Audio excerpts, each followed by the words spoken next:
ಆದರೆ ಕೆಂಪು ಬಣ್ಣ ಅದ್ಭುತ, ಖಾರ ಕಡಿಮೆ ಆದ್ರೂ ರುಚಿಕರ. MDH ಕಾಶ್ಮೀರಿ.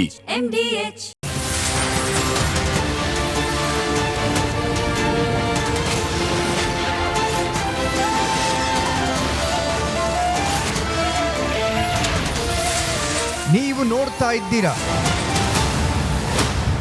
ರಿಪಬ್ಲಿಕ್ ಕನ್ನಡ, ಇದು ನಿಮ್ಮ ಧ್ವನಿ.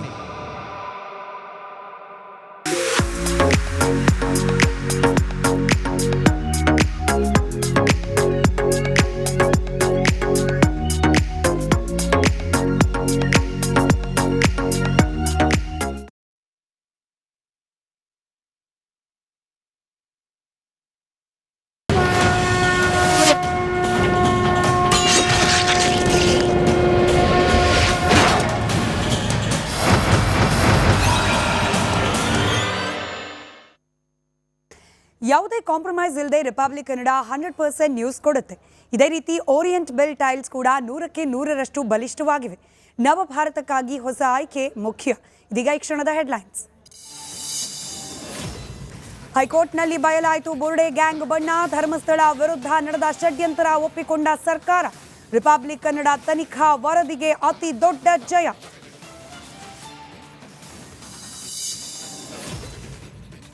ಜಾತಿ ಗಣತಿ ಮುಂದೂಡಿಕೆ ಇಲ್ಲವೇ ಇಲ್ಲ. ಸೆಪ್ಟೆಂಬರ್ 22ರಿಂದ ಸಮೀಕ್ಷೆ ಆರಂಭ. ಸರ್ವೆ ಗೊಂದಲಕ್ಕೆ ತೆರೆ ಎಳೆದ ಸಿಎಂ ಸಿದ್ದರಾಮಯ್ಯ. ರಾಜ್ಯದ ಜನರಿಗೆ ಮತ್ತೊಂದು ಆಘಾತ. ದೇವಸ್ಥಾನಗಳ ಸೇವಾ ಶುಲ್ಕವೂ ಹೆಚ್ಚಳ. ಭಕ್ತರ ಜೇಬಿಗೂ ಕತ್ತರಿ ಹಾಕಿದ ಸರ್ಕಾರ. ಸಿಲಿಕಾನ್ ಸಿಟಿಯಲ್ಲಿ ನಿಲ್ಲದ ಗುಂಡಿ ಗಂಡಾಂತರ. ಮತ್ತೆ ಯಮಗುಂಡಿಯಲ್ಲಿ ಸಿಲುಕಿದ ಶಾಲಾ ವಾಹನ. ಸರ್ಕಾರದ ವಿರುದ್ಧ ಪಣತ್ತೂರು ಜನರ ಆಕ್ರೋಶ. ರಿಪಬ್ಲಿಕ್ ಕನ್ನಡ ಅಭಿಯಾನದಿಂದ ಎಚ್ಚೆತ್ತ ಕೇಸರಿ ಸೇನೆ. ಸೆಪ್ಟೆಂಬರ್ 24ರಂದು ರಾಜ್ಯಾದ್ಯಂತ ರಸ್ತೆ ತಡೆ. BY ವಿಜಯೇಂದ್ರ ಘೋಷಣೆ.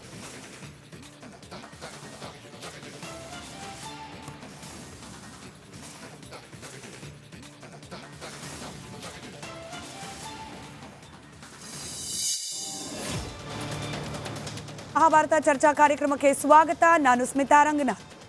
ಧರ್ಮಸ್ಥಳದ ವಿರುದ್ಧವಾಗಿ ಒಂದು ವ್ಯವಸ್ಥಿತವಾದ ಷಡ್ಯಂತರ ನಡೆದಿದೆ. ಹೀಗೆ ರಿಪಬ್ಲಿಕ್ ಕನ್ನಡ ಬಹುಶಃ SIT ರಚನೆಯಾಗಿ ಪ್ರಾರಂಭಿಕ ಹಂತದಿಂದಲೂ ಕೂಡ ಹೇಳ್ತಾ ಬಂದಿದೆ.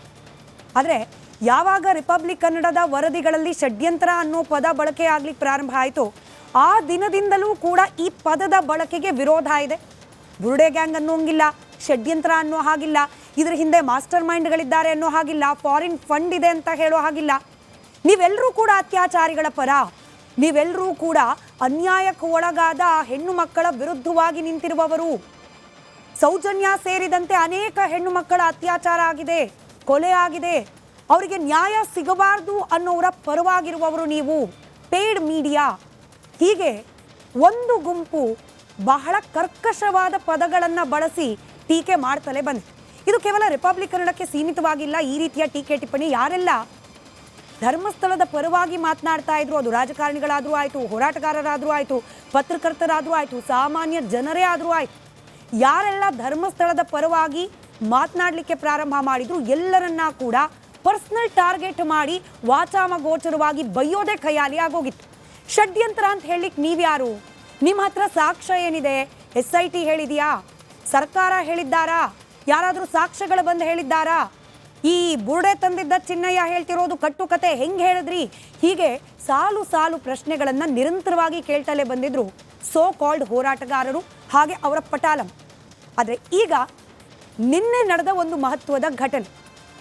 ಹೈಕೋರ್ಟ್ನಲ್ಲಿ ಸರ್ಕಾರದ ಪರ ವಕೀಲರು ವಾದ ಮಂಡನೆ ಸಂದರ್ಭದಲ್ಲಿ ಮೊದಲ ದಿನದಿಂದ ರಿಪಬ್ಲಿಕ್ ಕನ್ನಡದಲ್ಲಿ ಯಾವೆಲ್ಲ ವರದಿಗಳು ಪ್ರಸಾರ ಆಗಿದೆ, ರಿಪಬ್ಲಿಕ್ ಕನ್ನಡದ ಸ್ಟುಡಿಯೋದಲ್ಲಿ, ರಿಪಬ್ಲಿಕ್ ಕನ್ನಡದ ಕ್ಯಾಮ್ರಾ ಮುಂದೆ ಯಾರೆಲ್ಲರೂ ಧರ್ಮಸ್ಥಳದ ವಿಚಾರದಲ್ಲಿ ಮಾತನಾಡಿದ್ದಾರೆ ಅವೆಲ್ಲವೂ ಕೂಡ ಸತ್ಯ ಅನ್ನೋದು ಸಾಬೀತಾಗಿದೆ. ಷಡ್ಯಂತರ ಅನ್ನೋ ಪದ ಬಳಕೆಯನ್ನ ಸರ್ಕಾರದ ಪರವಾದ ವಕೀಲರು ಕೂಡ ಬಳಕೆ ಮಾಡಿದ್ದಾರೆ. ಈಗ ನೋಡೋಣ ಸರ್ಕಾರದ ವಕೀಲರಿಗೆ, SITಗೆ, ಇದರ ಜೊತೆಯಲ್ಲಿ ನ್ಯಾಯಾಲಯಕ್ಕೂ ಕೂಡ ವಾಚಾಮಗೋಚರವಾಗಿ ಬೈಲಿಕ್ಕೆ ಈ ಪಟಾಲಂ ಪ್ರಾರಂಭ ಮಾಡುತ್ತಾ ಅಂತ ಹೇಳಿ.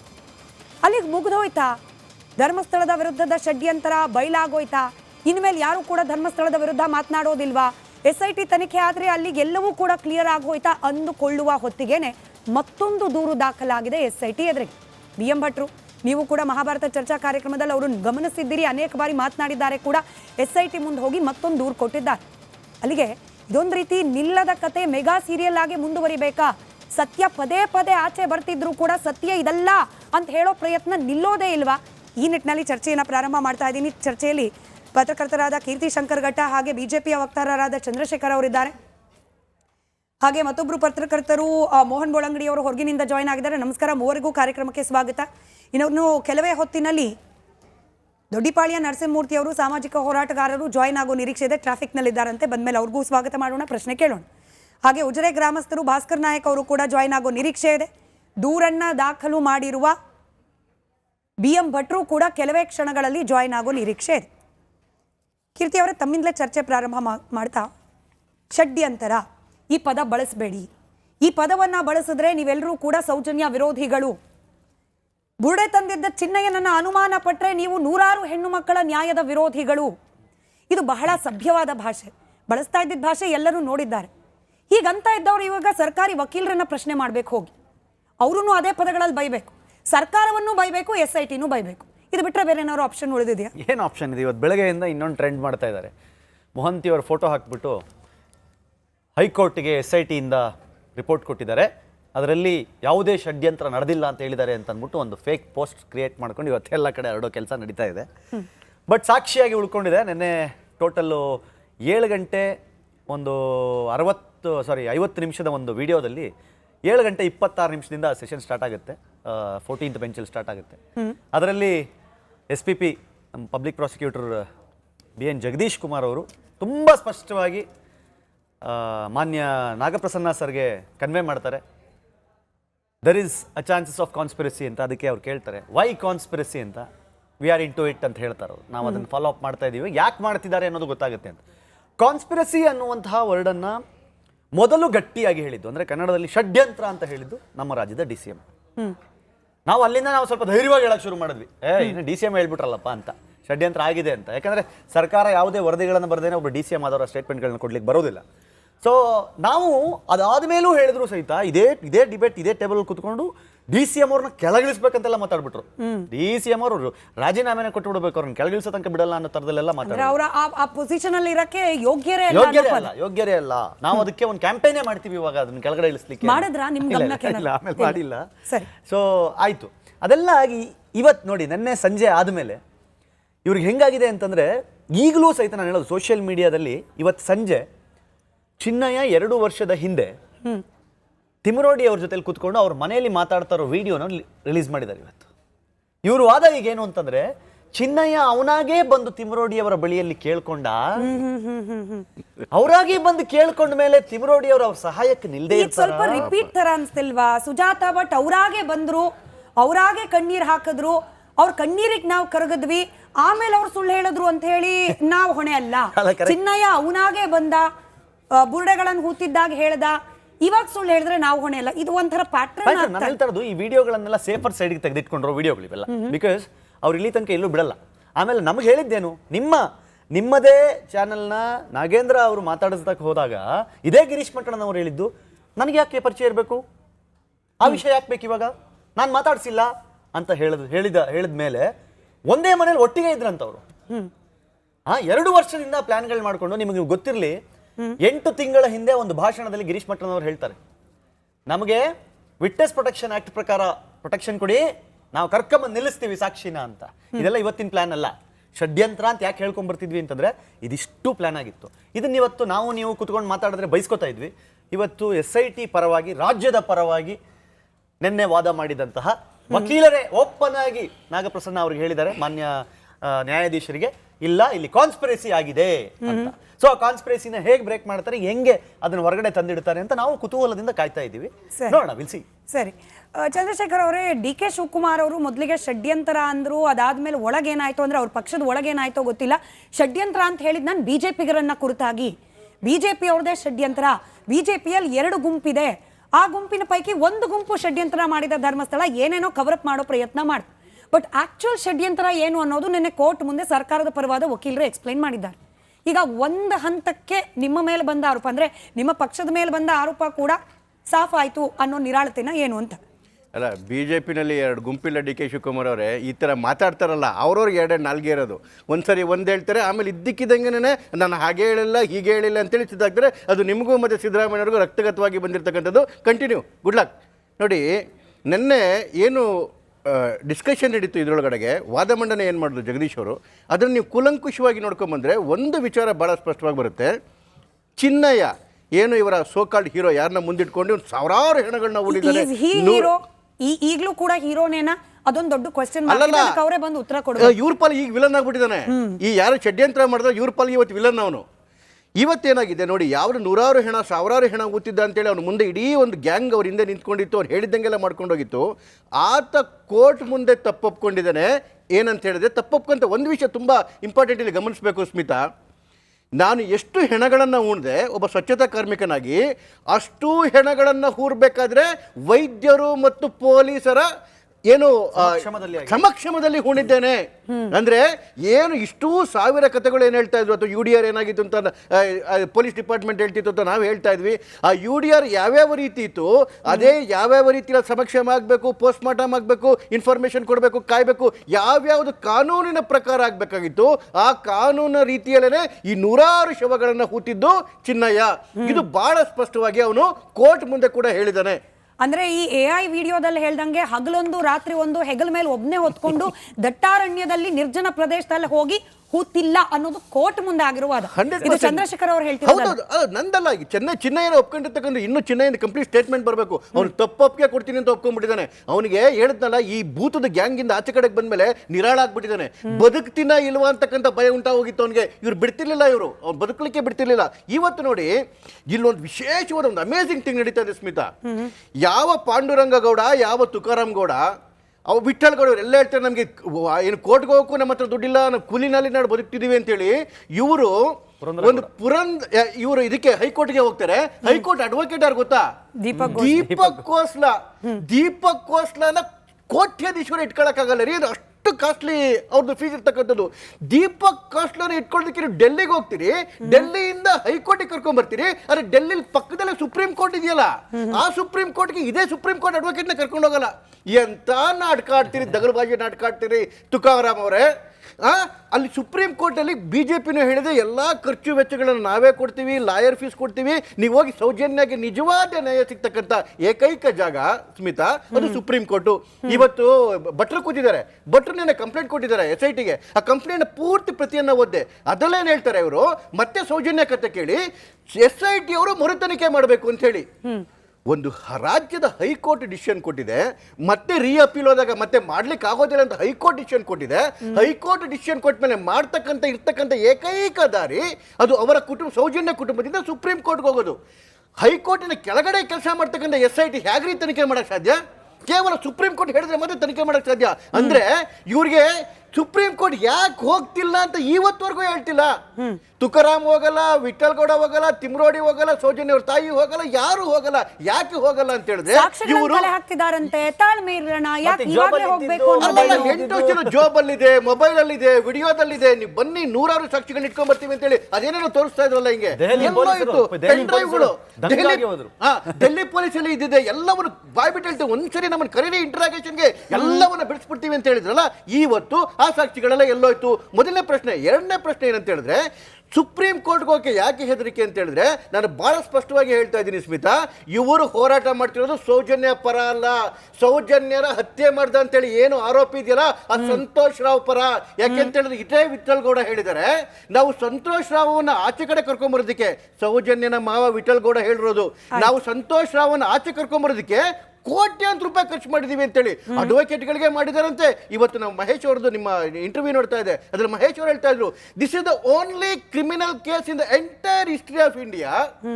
ಡಿಫೆನ್ಸ್ ಲಾಯರು ಮತ್ತೆ ಅಪೋಸಿಟ್ ಲಾಯರು ಮೋಹನ್ ಬಳಗಿ ಅವರು ಇಬ್ರು ಸಂತೋಷ್ ಅವನು ಆಚೆ ಕಡೆಗೆ ಕರ್ಕೊಂಡ್ ಬರೋದಕ್ಕೆ ಪ್ರಯತ್ನ ಮಾಡ್ತಿದ್ರು ಅಂತೇಳಿ. ಅಂದ್ರೆ ಇದನ್ನೆಷ್ಟು ದೊಡ್ಡ ಮಟ್ಟದ ಷಡ್ಯಂತ್ರ ರೀ. ಎಷ್ಟು ಹಣ ಬಂದಿದೆ ವಿದೇಶಗಳಿಂದ, ಯಾರ್ಯಾರು ಹಿರಿಯಗಳಿದ್ರೆ, ಯಾವ್ಯಾವ ಪಾರ್ಟಿಗಳು ಕೆಲಸ ಮಾಡ್ತಿದ್ದಾರೆ. ಇವತ್ತು ಅಷ್ಟೇ ಒಂದ್ಸರಿ ಮುಚ್ಚಿಗೆ ಒಳಗಡೆ ಹೋಗ್ತಾರೆ, 2 ದಿವಸಕ್ಕೆ ವಿಡಿಯೋ ಆಚೆ ಬರುತ್ತೆ, ಎರಡೇ ದಿವಸಕ್ಕೆ ಇವ್ರದ್ದು ಪ್ರೆಸ್ ಮೀಟ್ ಆಚೆ ಕಡೆ ಬರುತ್ತೆ, SIT ತನಿಖೆ ನಡೀತದೆ, ಅವ್ನು ವಿಠಲ್ ಗೌಡ ವಿಡಿಯೋ ಮಾಡಿಬಿಡ್ತಾನೆ ಅಂತ ಹೇಳಿದ್ರೆ SITಗೆ ಏನಾದ್ರು ಒಂದು ಸ್ಯಾಂಕ್ಟಿಟಿ ಇದೆಯಾ, ಪಾವಿತ್ರತೆ ಇದೆಯಾ? ಇವತ್ತು BM ಭಟ್ರು ಹೊಸದೊಂದು ಕಂಪ್ಲೇಂಟ್ ನೊಂದಿಗೆ ಮತ್ತೆ SIT ಯನ್ನ ಎಡತಾಕಿದ್ದಾರೆ. ಈ ಕಂಪ್ಲೇಂಟ್ ಯಾಕೆ ಅನ್ನೋದ್ರ ಬಗ್ಗೆ ಅವ್ರನ್ನ ಪ್ರಶ್ನೆ ಮಾಡೋಕೆ ಮುಂಚೆ ಮೋಹನ್ ಬೋಳಂಗಡಿ ಅವರೇ ಒಂದು ಪ್ರಮುಖವಾದ ಪ್ರಶ್ನೆ ಈಗ ಚಂದ್ರಶೇಖರ್ ಅವರು ಪ್ರಸ್ತಾಪ ಮಾಡ್ತಾ ಇದ್ರು. ಪುರಂದರ್ ಅವರು ಹಾಗೆ ತುಕಾರಾಮ್ ಗೌಡ್ರು ಕೋರ್ಟ್ಗೆ ಹೋಗಿದ್ದಾರೆ, ಕೋರ್ಟ್ನಲ್ಲಿ ಅವರ ಪರವಾಗಿ ವಕಾಲತನ್ನು ವಹಿಸಿರುವ ಆ ವಕೀಲರನ್ನ ಸಾಮಾನ್ಯರು ಅಪ್ರೋಚ್ ಮಾಡ್ಲಿಕ್ಕಾಗಲ್ಲ, ಅಂದ್ರೆ one of the costliest lawyer ಅನ್ನೋ ರೀತಿಯಲ್ಲಿ ಚರ್ಚೆ ಆಗ್ತಾ ಇದೆ. ಇವರಿಬ್ಬರ ಹಿನ್ನೆಲೆ ಏನು ನೀವು ಗಮನಿಸ್ತಾ ಹಾಗೆ? Can they afford? ನಿಜವಾಗ್ಲೂ ಕೂಡ ವಕೀಲರಿಗೆ ಅಷ್ಟೆಲ್ಲ ಹಣವನ್ನು ಕೊಡಬೇಕು ಅಂದ್ರೆ, ಅಧಿಕೃತವಾಗಿ ಕೊಡಬೇಕಾಗಿರೋ ಫೀಸನ್ನು ಪಾವತಿ ಮಾಡಬೇಕು ಅಂದ್ರೆ ಅಷ್ಟು ಆರ್ಥಿಕವಾಗಿ ಸಬಲರಿದ್ದಾರಾ ಪುರಂದರ್ ಅವರು, ತುಕಾರಾಮ್ ಅವರು? ನೋಡಿ, ಪುರಂದರ್ ಆಗ್ಲಿ ತುಕಾರಾಮ್ ಆಗ್ಲಿ ಇಬ್ರು ಸಹ ದೀಪಕ್ ಕೋಸ್ಲಾ ಅಂತಹ ಸುಪ್ರೀಂ ಕೋರ್ಟ್ ನ ಸೀನಿಯರ್ ಕೌನ್ಸಿಲ್ ಅಡ್ವೊಕೇಟ್ ಅನ್ನು ಎಂಗೇಜ್ ಮಾಡುವಷ್ಟು ಆರ್ಥಿಕವಾಗಿ ಪ್ರಬಲರು ಅಲ್ಲ. ಏನ್ ಮಾಡ್ತಾರೆ ಸರ್ ಇವರಿಬ್ರು ಬೇಸಿಕಲಿ? ಅಂದ್ರೆ ಅನೇಕರಿಗೆ ಇಲ್ಲಿ ಅಲ್ಲ ಮೋಹನ್ ಸರ್, ಒಂದೇಗಳಿಗೆ ಅನೇಕರಿಗೆ ಅನೇಕ ಹೆಸರುಗಳು ಬಂದು ಯಾರು ಅನ್ನೋದು ಗೊಂದಲ ಇರಬಹುದು. ಯಾರು ಧರ್ಮಸ್ಥಳ ವ್ಯಾಪ್ತಿಯವರು ಅಲ್ಲ, ಅವರು ಕರ್ನಾಟಕದ ಬೇರೆ ಭಾಗದಲ್ಲಿದ್ದು ಗಮನಿಸೋರು. ಈ ಪುರಂದರ ಹಾಗೆ ತುಕಾರಾಮ್ ಗೌಡ ಯಾರು, ಅವ್ರ ವೃತ್ತಿ ಏನು, ಅದೊಂಚೂರು ಕ್ವಿಕ್ ಆಗಿ ಹೇಳಿ ಅದಾದ ನಂತರದಲ್ಲಿ ಕಂಟಿನ್ಯೂ ಮಾಡಿ. ನೋಡಿ, ಪುರಂದರ ಗೌಡ ಸೌಜನ್ಯಳ ಮಾವ. ಅವರು ಚಿಕ್ಕ ಪುಟ್ಟ ಕೆಲಸಗಳನ್ನು ಮಾಡ್ಕೊಂಡಿದ್ದಾರೆ, ಅಲ್ಲೇ ಪಾಂಗಳದಲ್ಲೇ ಮನೆ ಮಾಡ್ಕೊಂಡಿದ್ದಾರೆ. ಇವರು ತುಕಾರಾಮು ಅವರಿಗೆ ರಿಲೇಷನ್. ಅವರು ಸಹ ಅಲ್ಲೇ ಯಾವುದೋ ಒಂದು ಕೆಲಸವನ್ನು ಮಾಡ್ಕೊಂಡಿದ್ದಾರೆ. ಅವರಿಬ್ರು ಸಹ ಈ ಸೌಜನ್ಯ ಕೇಸನ್ನು ಹಳ್ಳ ಹಿಡಿಸುವುದರಲ್ಲಿ ಮೊದಲ ಪಾತ್ರವನ್ನು ವಹಿಸಿದವರು ಈ ಹಿಂದೆ. ಈಗ ಪುನಃ ಅವರು ಈ ಸೌಜನ್ಯ ಪ್ರಕರಣದಲ್ಲಿ ತುಕಾರಾಮ್ ಅವರ ಅಣ್ಣ ವಿಠಲಗೌಡರ ಹೆಸರು ಹೇಗೆ ತಳುಕು ಹಾಕಿಕೊಂಡಿತ್ತು,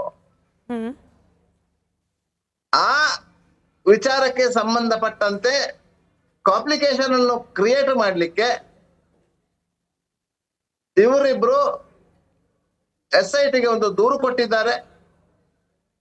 SIT ಅವರು ದೂರು ರಿಸೀವ್ ಮಾಡಿದ್ದಾರೆ.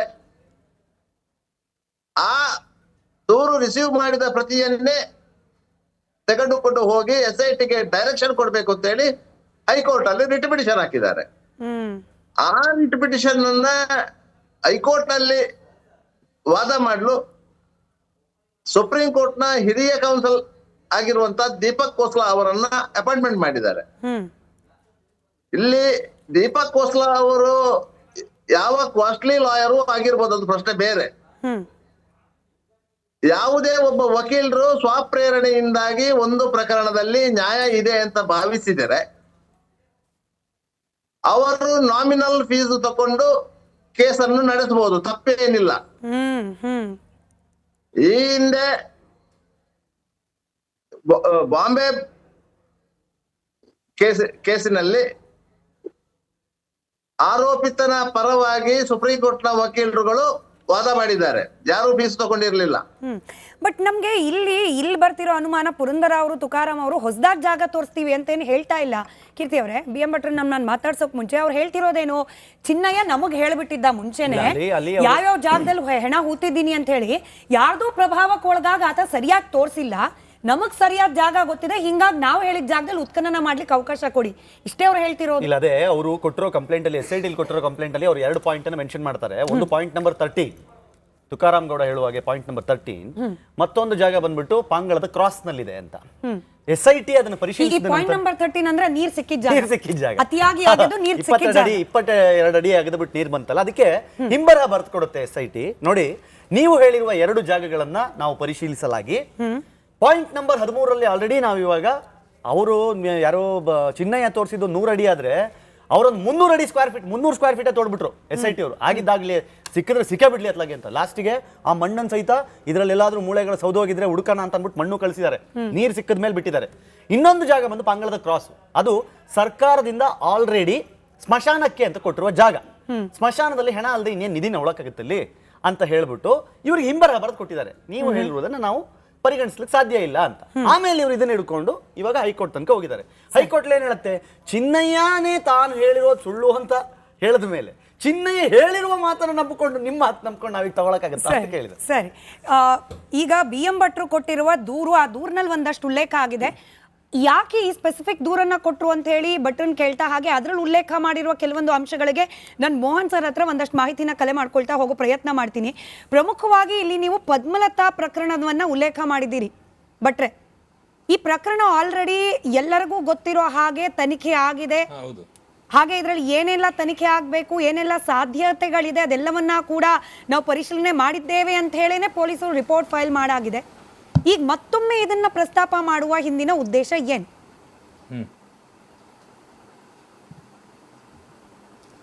ನಾನು ಪದ್ಮಲತಾ ನಮ್ಮ CPM ಪಕ್ಷದಿಂದ ಕೊಟ್ಟ ಮನವಿ, ನಾನು ದೂರು ಕೊಟ್ಟದಲ್ಲ. ನಮ್ಮ CPM ಪಕ್ಷದ ತೀರ್ಮಾನದ ಪ್ರಕಾರ ನಾವು ದೂರು ಕೊಟ್ಟಿದ್ದೇವೆ. ಅದರ ಪ್ರಕಾರ ನಮ್ಮ ದೇವಾನಂದರ ಹೇಳಿಕೆಗಳ ಆಧರಿಸಿ ಯಾವುದೇ ರೀತಿ ತನಿಖೆ ಆಗಲಿಲ್ಲ. ದೇವಾನಂದರ ಹೇಳಿಕೆಗಳ ಆಧಾರದಲ್ಲಿ ತನಿಖೆ ಮಾಡಿದರೆ ಎಲ್ಲಿಯಾದರೂ ಆರೋಪಿಗಳು ಪತ್ತೆಯಾಗ್ತದೋ ಗೊತ್ತಿಲ್ಲ. ಮತ್ತು ಯಾವುದು ಪದೇ ಪದೇ ಈ ರೀತಿ ಪತ್ತೆಯಾಗದ ಪ್ರಕರಣ ಅಂತೇಳಿ ಬರಬಾರ್ದು. ಪತ್ತೆ ಮಾಡಲಿಕ್ಕೆ ಈಗ ದಕ್ಷ ತನಿಖಾ ತಂಡ ಅಲ್ಲಿ ಎದುರಲ್ಲಿ ಇದೆ. ಅವರಿಗಾದರೂ ಸಾಧ್ಯ ಇದೆಯಾ ಪದ್ಮಲತಾ ಪ್ರಕರಣ? ಅದೇ ರೀತಿ ಬೇರೆ ಬೇರೆ ಅಸಹಜ ಸಾವುಗಳಿವೆ, ಆನೆಮಾವುತ, ಇದೆಲ್ಲವೂ ಕೂಡ ನಾವು ಹೇಳೋದು ನೀವು ಪ್ರಸ್ತಾಪ ಮಾಡಿದ್ದೀರಿ. MK ದೇವಾನಂದ್ ಅವರ ಹೇಳಿಕೆಯ ವಿಡಿಯೋ ಇದೆ, ಹಾಗೆ ಪದ್ಮಲತಾ ಸಹೋದರಿ ಇಂದ್ರವತಿ ಅವರ ಹೇಳಿಕೆಯ ವಿಡಿಯೋ ಇದೆ ಅಂತ ಹೇಳಿ. ಏನಿದೆ ಅದರಲ್ಲಿ? ಅದೆರಡರಲ್ಲಿ ಏನಿದೆ ಅಂತ? ಅವ್ರ ಹೇಳಿಕೆಗಳು, ಯೂಟ್ಯೂಬ್ ಹೇಳಿಕೆಗಳು. ಹೌದು ಕೊಟ್ಟಿದ್ದೇವೆ. ಅಲ್ಲ, ಏನು ಹೇಳಿಕೆ ಇದೆ ಅಂತ? ಅದರಲ್ಲಿ ಅದಕ್ಕೆ ಬೇಕಾದಂತ ತನಿಖೆ ಬೇಕಾದ ಅಂಶಗಳಿವೆ. ಅದು ಏನು ಅಂತ ಸರ್? ಏನ್ ತನಿಖೆಗೆ ಬೇಕಾದ ಅಂಶಗಳು ಅಂದ್ರೆ ಇಷ್ಟು ದಿನ ತನಿಖೆಗೆ ಒಳಪಡದ ಕೆಲವು ಅಂಶಗಳೇನಾದ್ರೂ ಇದೆಯಾ ಕೇಳ್ತಾರೆ. ಅದರ ಬಗ್ಗೆ ಅವರು ತನಿಖೆ ಮಾಡ್ಲಿ. ಈ ಸುಜಾತಾ ಭಟ್ ಯೂಟ್ಯೂಬ್ಗೆ ಅದೇ ತರ ಅಲ್ವಾ ಡೈಲಾಗ್ ಹೇಳಿರೋದು? ಇಲ್ಲ ಅವ್ರು ಹೇಳಿ ಕಂಪ್ಲೀಟ್ ಮಾಡ್ಲಿ ಚಂದ್ರಶೇಖರ್ ಅವರೇ. ಮಾಡಬಹುದು ಅಂತ ಹೇಳೋದು. ಇಲ್ಲ ಬಟ್ ನನಗಿದ್ದ ಅನುಮಾನ, ಅದನ್ನ ತನಿಖೆ ಮಾಡ್ಲಿ. ಸರಿ, ನನಗಿದ್ದ ಅನುಮಾನ ಏನಂತಂದ್ರೆ, ನೀವು ದೂರ್ನಲ್ಲಿ ಸ್ಪೆಸಿಫಿಕ್ ಆಗಿ MK ದೇವಾನಂದ್ ಅವರ ಹೇಳಿಕೆ ಜೊತೆಗೆ ಇಂದ್ರವತಿ ಅವರ ಹೇಳಿಕೆ ಅಂತ ಮೆನ್ಷನ್ ಮಾಡಿರೋದ್ರಿಂದ ಇಷ್ಟು ದಿನ ತನಿಖೆಗೆ ಒಳಪಡದ ಆಯಾಮ ಏನಾದ್ರೂ ಈ ವಿಡಿಯೋಗಳಲ್ಲಿ ಉಲ್ಲೇಖ ಇದೆಯಾ ಅನ್ನೋದು ಒಂದು ಚಿಕ್ಕ ಕುತೂಹಲ ಅಷ್ಟೇ. ಯಾಕಂದ್ರೆ ತನಿಖೆ 100% ಆಗ್ಬೇಕು, ನ್ಯಾಯ 100% ಸಿಗಬೇಕು, ಅದ್ರ ಪರವಾಗಿ ನಾವು ಕೂಡ ಇದ್ದೇವೆ. ಹಾಗಾಗಿ ಆ ಕುತೂಹಲದ ಆಧಾರದ ಮೇಲೆ ಕೇಳ್ತಿದ್ದೀನಿ, ಏನಾದ್ರೂ ತನಿಖೆ ಆಗದ ಅಂಶ ಇದೆಯಾ? ಅವರು ನನ್ನ ತನಿಖೆ ಆಗದ ಅಂಶ ಇದ್ದ ಕಾರಣವೇ ನಾವು ಕೊಡ್ಲಿಕ್ಕೆ ಕಾರಣ. ಈಗ ಏನಂದ್ರೆ, ದೇವಾನಂದರು ಯಾವ ರೀತಿಯಲ್ಲಿ ಆರೋಪಗಳನ್ನು ಹೇಳ್ತಾ ಇದ್ರೋ, ಯಾವ ರೀತಿ ನನ್ನ ಮಗಳು ಕಾಣೆಯಾಗಿದ್ದಾಳೆ ಅಂತ ಹೇಳ್ತಾ ಇದ್ದಾರೋ, ಅದನ್ನು ಅವರು ಯಾವ ರೀತಿಯಲ್ಲಿ ಅಲ್ಲಿ ವಿವರಣೆ ಕೊಟ್ಟಿದ್ದಾರೋ ಆ ರೀತಿ ತನಿಖೆ ಆಗಲಿಲ್ಲ. ಅದು ಆಗಬೇಕು. ಸಾಧ್ಯ ಇದ್ರೆ ಈ ದಕ್ಷ ತನಿಖಾ ತಂಡ ಅದನ್ನು ತನಿಖೆ ಮಾಡಲಿ ಅಂತ ಹೇಳೋ ದೃಷ್ಟಿಯಲ್ಲಿ ನಾವು ತನಿಖೆ ಆಗ್ತದ ಬಿಡ್ತದೋ ಅಲ್ಲ, ಇನ್ನೂ ಕೂಡ ಪತ್ತೆ ಗೊತ್ತಿಲ್ಲ. ವಿನಯ್ ಕುಮಾರ್ ಸೊರಕೆ ಅವರು CID ಇನ್ಸ್ಪೆಕ್ಟರ್ ಜಗನ್ನಾಥ್ ರಾಯ್ ಅವರನ್ನ ವರ್ಗಾವಣೆಗೊಳಿಸುವಂತೆ ವಿಧಾನಸೌಧದಲ್ಲಿ ಆದ ಚರ್ಚೆ. ಇದರ ಹಿಂದಿರೋ ಅನುಮಾನ ಏನು? ಅದನ್ನು ಕೂಡ ನಾವು ಅದರಲ್ಲಿ ಉಲ್ಲೇಖ ಮಾಡಿದ್ದೇವೆ. ಈ ರೀತಿ ಯಾಕೆ ಅವರನ್ನು ವರ್ಗಾವಣೆ ಮಾಡಿದ್ದು, ರಜದಲ್ಲಿ ಕಳಿಸಿದ್ದು ಯಾಕೆ? ಅವರೇ ರಿಪೋರ್ಟ್ ಕೊಡ್ತಿದ್ರಲ್ಲ. ವಿಧಾನಸೌಧದಲ್ಲಿ ನಾವು ಶಾಸಕರ ಮೇಲೆ ಕೂಡ ಒತ್ತಡ ತಂದು ತನಿಖೆ ಅಲ್ಲಿ ಚರ್ಚೆ ಆಗಿದೆ ವಿಧಾನಸೌಧದಲ್ಲಿ. ಆ ರಿಪೋರ್ಟ್ ಅನ್ನು ಕೂಡ ನಾವು ಕೊಟ್ಟಿದ್ದೇವೆ. ಯಾವ ರೀತಿಯಲ್ಲಿ ವಿಧಾನಸೌಧದಲ್ಲಿ ಚರ್ಚೆ ಆಗಿದೆ ಅಂತ ಹೇಳಿ ದಾಖಲೆಗಳನ್ನು ತೆಗೆದು ಅದರ ಪ್ರತಿಯನ್ನು ಕೂಡ SITಗೆ ಕೊಟ್ಟಿದ್ದೇವೆ. ಸರಿ, ಮೋಹನ್ ಬೋಳಂಗಡಿ ಅವರೇ, ಇವಾಗ ಪದ್ಮಲತಾ ಪ್ರಕರಣ ನಮಗ್ ಗೊತ್ತಿರೋ ಹಾಗೆ ಅಂದ್ರೆ ಮಾಧ್ಯಮಗಳಿಗೆ ಅವೈಲಬಲ್ ಇರೋ ದಾಖಲಾತಿ ಪ್ರಕಾರ ಅದೊಂದು ತನಿಖೆ ಪೂರ್ಣಗೊಂಡಿರುವ ಪ್ರಕರಣ. ತನಿಖೆ ಪೂರ್ಣಗೊಂಡಿರುವ ಪ್ರಕರಣ ಆದ್ರೆ ಸಾಕ್ಷ್ಯಗಳು ಸಿಕ್ಕಿಲ್ಲ ಅಂತ ಹೇಳಿ ರಿಪೋರ್ಟ್ ಹಾಕಿದ್ದಾರೆ. ಸರಿ, ಆದ್ರೆ ಈಗ ಇರುವ ಅನುಮಾನ ಏನಂತಂದ್ರೆ ಇಲ್ಲೂ ಕೂಡ ರಾಜಕೀಯ ಪ್ರಭಾವಗಳು ವರ್ಕ್ ಆಗಿದೆ. ನಾನು ಹೇಳುವಂತದ್ದು ಈಗ ಸೌಜನ್ಯ ಪ್ರಕರಣ ಕೂಡ ರಿಪೋರ್ಟಿನ ತರನೇ ಅದು. ಸರಿ, ಎಲ್ಲವೂ ಈ ರೀತಿ ರಿಪೋರ್ಟ್ ಆದ್ರೆ ನಾಳೆ ಯಾರು ಕೊಂದ್ರು ಮೋಹನ್ ಬೋಳಂಗಡಿ ಅವರಿಗೆ ಪ್ರಶ್ನೆ ಕೇಳ್ತಿದ್ದೀನಿ. ಚಂದ್ರಶೇಖರ್ ಸರ್, ಈ ಸಂವಿಧಾನಬದ್ಧವಾದ ಹಲವು ದಾರಿಗಳಿವೆ. ಅದರಲ್ಲಿ ಅವರು ಹೇಳಿದಾಗ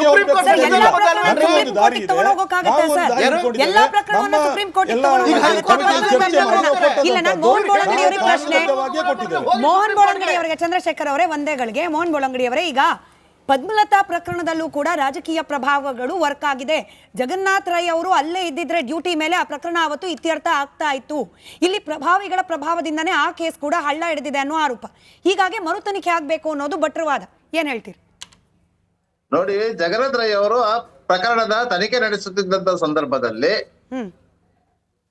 ಕಮ್ಯುನಿಸ್ಟ್ ಪಕ್ಷದ ಕೆಲವು ಸ್ಥಳೀಯ ಮುಖಂಡರು ವಿನಯ್ ಕುಮಾರ್ ಸೊರಕೆ ಅವರ ಮೂಲಕ ಸರ್ಕಾರದ ಮೇಲೆ ಒತ್ತಡ ತಂದು ಜಗನ್ನಾಥ್ ರೈ ಅವರನ್ನು ಆ ಕೇಸಿನ ವಿಚಾರಣೆಯಿಂದ ಹಿಂದೆ ಸರಿಸಿದ್ರು. ನೀವು ಉಲ್ಟಾ ಹೇಳ್ತಿದ್ದೀರಾ ಇವ್ರ ಪ್ರಕಾರ? ನೀವು ಉಲ್ಟಾ ಹೇಳ್ತಿದ್ದೀರಿ ಸರ್. ಅದರ ನಂತರ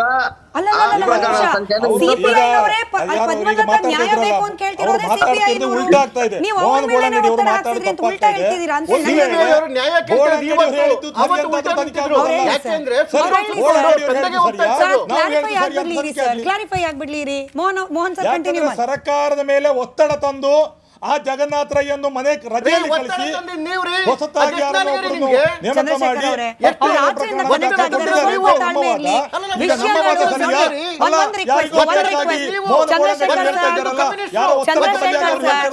ಚಂದ್ರಶೇಖರ್ ಸರ್, ಒಂದು ರಿಕ್ವೆಸ್ಟ್ ನೋಡಿ, ಮಾಧ್ಯಮಗಳ ಮೇಲೆ ಒಂದು ದೊಡ್ಡ ಆರೋಪ ಇದೆ.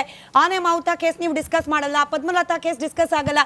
ಇವತ್ತು ಅವ್ರಿಬ್ರಿಗೆ ಅವಕಾಶ ಕೊಡೋಣಪ್ಪ, ಡಿಸ್ಕಸ್ ಆಗ್ಲಿ. ಅದು ಕೂಡ ನಮ್ಗೆ ಯಾವುದೇ ರೆಸ್ಟ್ರಿಕ್ಷನ್ಸ್ ಇಲ್ಲ, ಯಾವುದೇ ರೆಸ್ಟ್ರಿಕ್ಷನ್ ರಿಪಬ್ಲಿಕ್ ಕನ್ನಡಕ್ಕಿಲ್ಲ. ಡಿಸ್ಕಸ್ ಆಗಲಿ, ದಯವಿಟ್ಟು ಅವರಿಬ್ರು ಮಾತಾಡಲಿ. ಆಮೇಲೆ ನಿಮ್ಮ ಒಪಿನಿಯನ್ಗೆ 100% ಅವಕಾಶ ಕೊಡ್ತೀನಿ. ಮೋಹನ್ ಸರ್, ನೀವು ಕಂಟಿನ್ಯೂ ಮಾಡಿ.